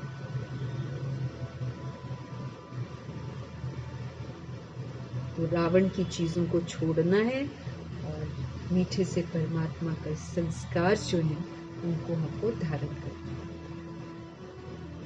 सतगुरु जी का स्लोगन है, जिनमें समर्थी है वही सर्व शक्तियों के खजाने के अधिकारी हैं। जो अपने को पावरफुल बीइंग समझती है, जो शक्तियों को यूज बहुत बार कर लेती है। अब रोज विस्तार की बातें आएंगी, लेकिन शक्तिशाली आत्मा सार में स्थित रहेगी। बातें जो हो गई हैं लेट गो कर देगी। किसी की कमी कमजोरियों को संभालेगी, इधर उधर चर्चा नहीं करेगी, सहन कर लेगी। सहन करना मीन्स इधर से दुआएं देते जाना। उधर वो बैठ कर रहे हैं ना, इधर से दुआएं देते जाओ, देते जाओ, देते जाओ। सहन कर रहे हैं ना, हमारी ये सहनशीलता ही उसको ठीक करेगी। जैसे भूत प्रेत आत्माएं किसी को लगती है ना, तो कई लोग कहीं पर ठीक कराने जाते, कई जगह बनी हुई है ऐसी। बालाजी चले जाओ ना, ब्रह्मा जी का ही यादगार है वो। बालाजी चले जाओ तो बालाजी में जिनके अंदर भूत प्रेत आत्माएं घुस जाती हैं, उनको चेनों से मारते हैं, मोटी मोटी चेन से उनको मारते हैं भूत प्रेत। वो जो बॉडी के अंदर होती है, उस समय उसको चोट नहीं लगती है जिसके अंदर होते। बाद में वो सोल जिसको अंदर होती है ना, वो फिर बाद में देखती है कि उसको कहाँ कहाँ निशान लगे हुए हैं, क्या क्या चोटें खाई हैं। तो वो जो सोल्स हैं, जो भटकती हुई रूहें हैं, उनको मार मार के निकालते हैं, उसको रिजेक्ट करते हैं, उससे नफरत करते हैं। उसको कोई भेजता है, फिर वो तंग करते हैं, या फिर कोई किसी को लग ही जाता है रास्ते में, लेकिन उसको रिजेक्ट किया जाता है, उसको मारा जाता है। इसलिए वो पीछा नहीं छोड़ते, लगे रहते हैं, लगे रहते हैं। बाबा हमको सिखा रहे हैं कि उनको भी तुम्ही को मुक्त करना है। तो जब तक बाबा के संस्कार हमारे अंदर नहीं आएंगे, हम नहीं कर पाएंगे। तो हमको सहन करना है। अगर किसी ने कुछ करवा दिया है, हमको सहन करते हुए इधर से शुभ भावना, शुभकामना का। हाँ, अगर बेबस हो जाते तब कहीं पर दिखाते हैं, लेकिन जब समझ मिल रही है ना, तो बाबा की छत्र छाया में रहकर शुभ भावना, शुभकामना भेजते हैं। उससे क्या होता है, शुभ भावना शुभकामना, मतलब हम उनको एक्सेप्ट करते हैं एज दे आर। हम उनकी मजबूरियों को, हम उनके परवशपन को समझकर यहाँ से दुआएं देते हैं। फिर वो हट जाएंगे पीछे, फिर नहीं तंग करेंगे। जब तक हम उनको रिजेक्ट करते हैं, जब तक हम उनको कुछ न कुछ उनका उपाय कराते जिससे उनको कष्ट हो, तब तक वो पीछा नहीं छोड़ते। तो जिनमें समर्थी आ जाती है, जो सहन कर लेते हैं, वो फिर अपनी सहन शक्ति का सहयोग देकर दूसरी सोल को परिवर्तन कर देते हैं। ऐसे हमको सारी सोल्स को हील करना है, क्योंकि ये भूत प्रेत आत्माएं तो प्रभु के पास पढ़ने नहीं आएंगी। द्वापर युग कलयुग की आत्माएं जो हैं वो प्रभु के पास पढ़ने नहीं आएंगी। तो हमको इंस्ट्रूमेंट ऐसा बनना है प्रभु जी का राइट हैंड, कि बाप समान संस्कार धारण करके सभी सोल्स को उनकी बीमारियों से मुक्त करना है। अपने स्वधर्म में स्थित रहकर उनको स्वधर्म की याद दिलानी है, बोलकर नहीं, स्वधर्म में टिक कर। तो बाबा समझ दे रहे हैं कि जिनमें समर्थी है, जिनमें काबिलियत आ जाती है, जो शक्तियों को यूज करते हैं, समेटते हैं, सहन करते हैं, समाते हैं, जो सोल्स ऐसा करती हैं, वही सर्व शक्तियों के खजाने का अधिकार प्राप्त करते हैं। बाबा खजाने तो हम सभी को देते हैं, लेकिन उन पर मेरा अधिकार हो, वो कैसे होगा? जब मैं उसको यूज करूँ। जब तक मैं उसको यूज नहीं करूंगी, उस पर मेरा अधिकार नहीं आता है। तो जो काबिल होता है, जिसमें समर्थी होती है, वही सहन कर पाता है, वही समेट पाता है, वही विस्तार को सार में कर पाता है, वही लेट गो बातों को कर सकता है, वही सहन कर सकता है, एडजस्ट कर सकता है। वही आत्मा परख सकती है कि किसको क्या चाहिए, वही क्यों कर रही है सोल ऐसा, वही निर्णय ले सकते हैं, वही सहयोग दे सकते हैं सभी सोल्स को, और वही बुराइयां जो आती हैं उसको नहीं यूज करने की, उनमें सामना करने की शक्ति आ जाती है। अब जैसे कोई बैड कर रहा है ना, मेरे को यूज करनी है सामना करने की शक्ति।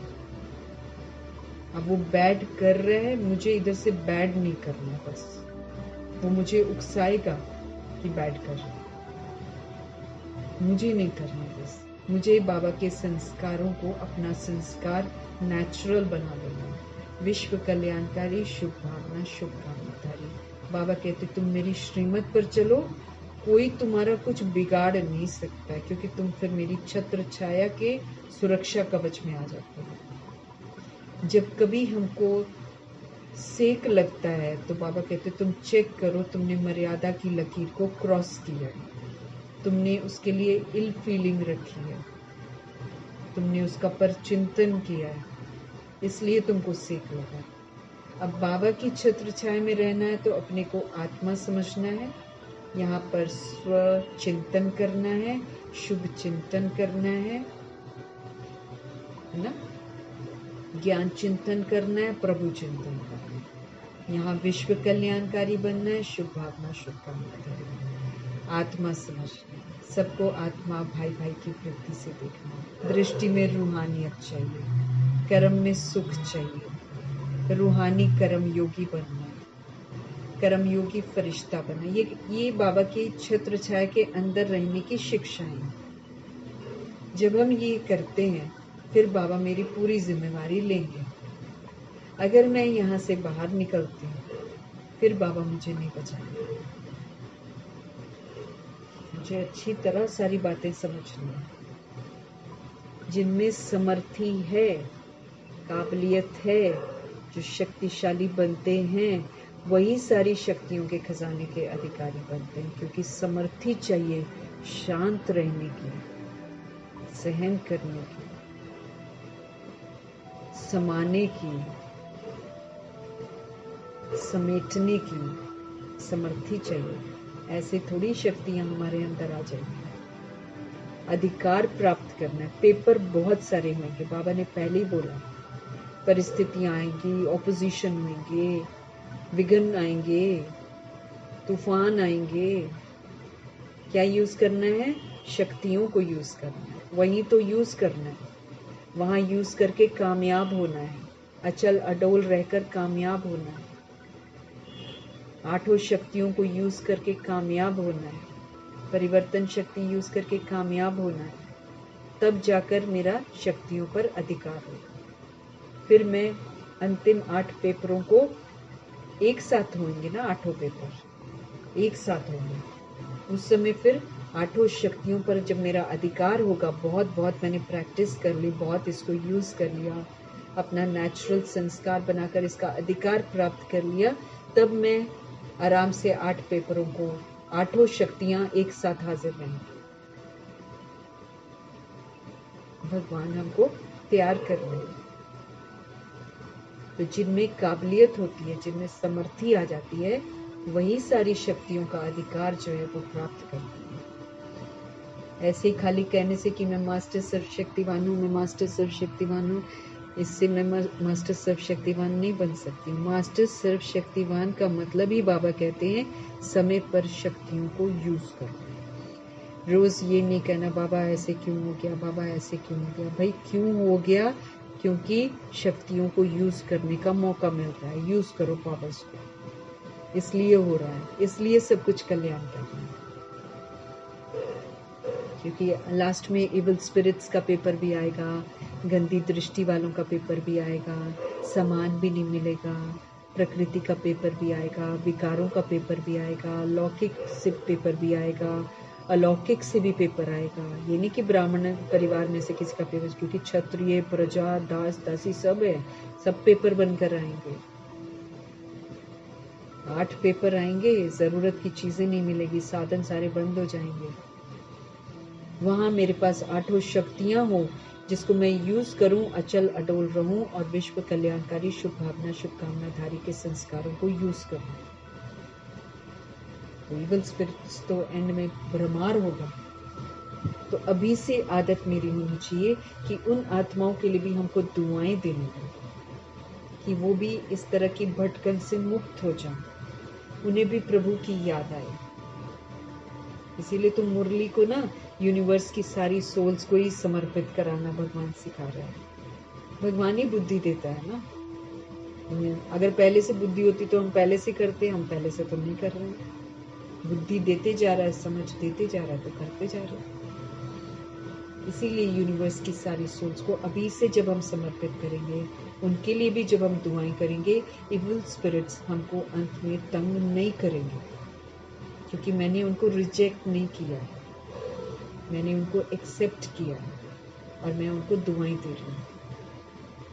ऐसे ही तांत्रिक, ऐसे ही रिद्धि सिद्धि वाले, इन आत्माओं को भी रिजेक्ट नहीं करना, इन आत्माओं के लिए दुआएं देनी, क्योंकि सोल्स हैं ये ड्रामा में न जाने कौन से पार्ट में आए और किसके साथ आए हैं, तो इनके ये वाले संस्कार कर रहे। इनको इन संस्कारों से मुक्त करने के लिए ये जो प्रभु जी के संस्कार है ना, इनको यूज करना, तो मेरा सारे लोगों से अकाउंट जो है ना क्लियर हो जाएगा। कोई भी तंग नहीं करेगा, प्रकृति भी राजी हो जाएगी, वो भी तंग नहीं करेगा।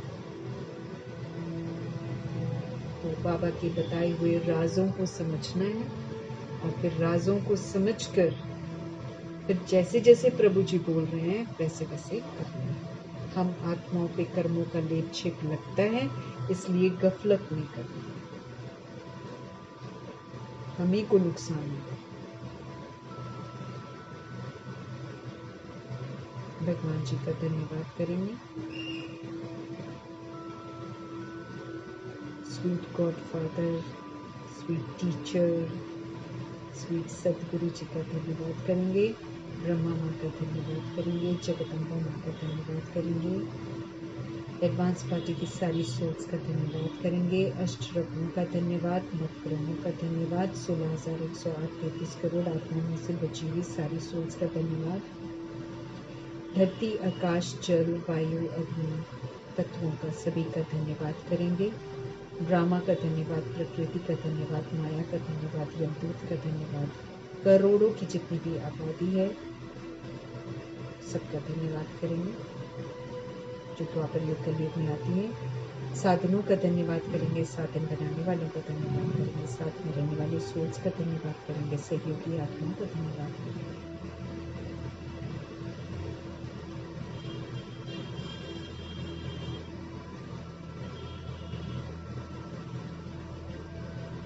अविनाशी खजानों का धन्यवाद करेंगे, संगम युग के अनमोल समय का धन्यवाद करेंगे, शरीर रूपी इंस्ट्रूमेंट का धन्यवाद करेंगे, पूरे यूनिवर्स का धन्यवाद, और फिर सृष्टि की जो मेहमान नवाजी है उसका बहुत बहुत धन्यवाद करेंगे। और सभी सोल्स की तरफ से सृष्टि की मेहमान नवाजी का, प्रकृति का, तत्वों का धन्यवाद करेंगे, क्योंकि जिनको नहीं समझ है वो नहीं कर रहे हैं, तो उनकी तरफ से भी द्वापर युग कलयुग की आत्माएं भी तो मेहमान नवाजी ले रही है ना, उनकी तरफ से भी हम धन्यवाद करते हैं।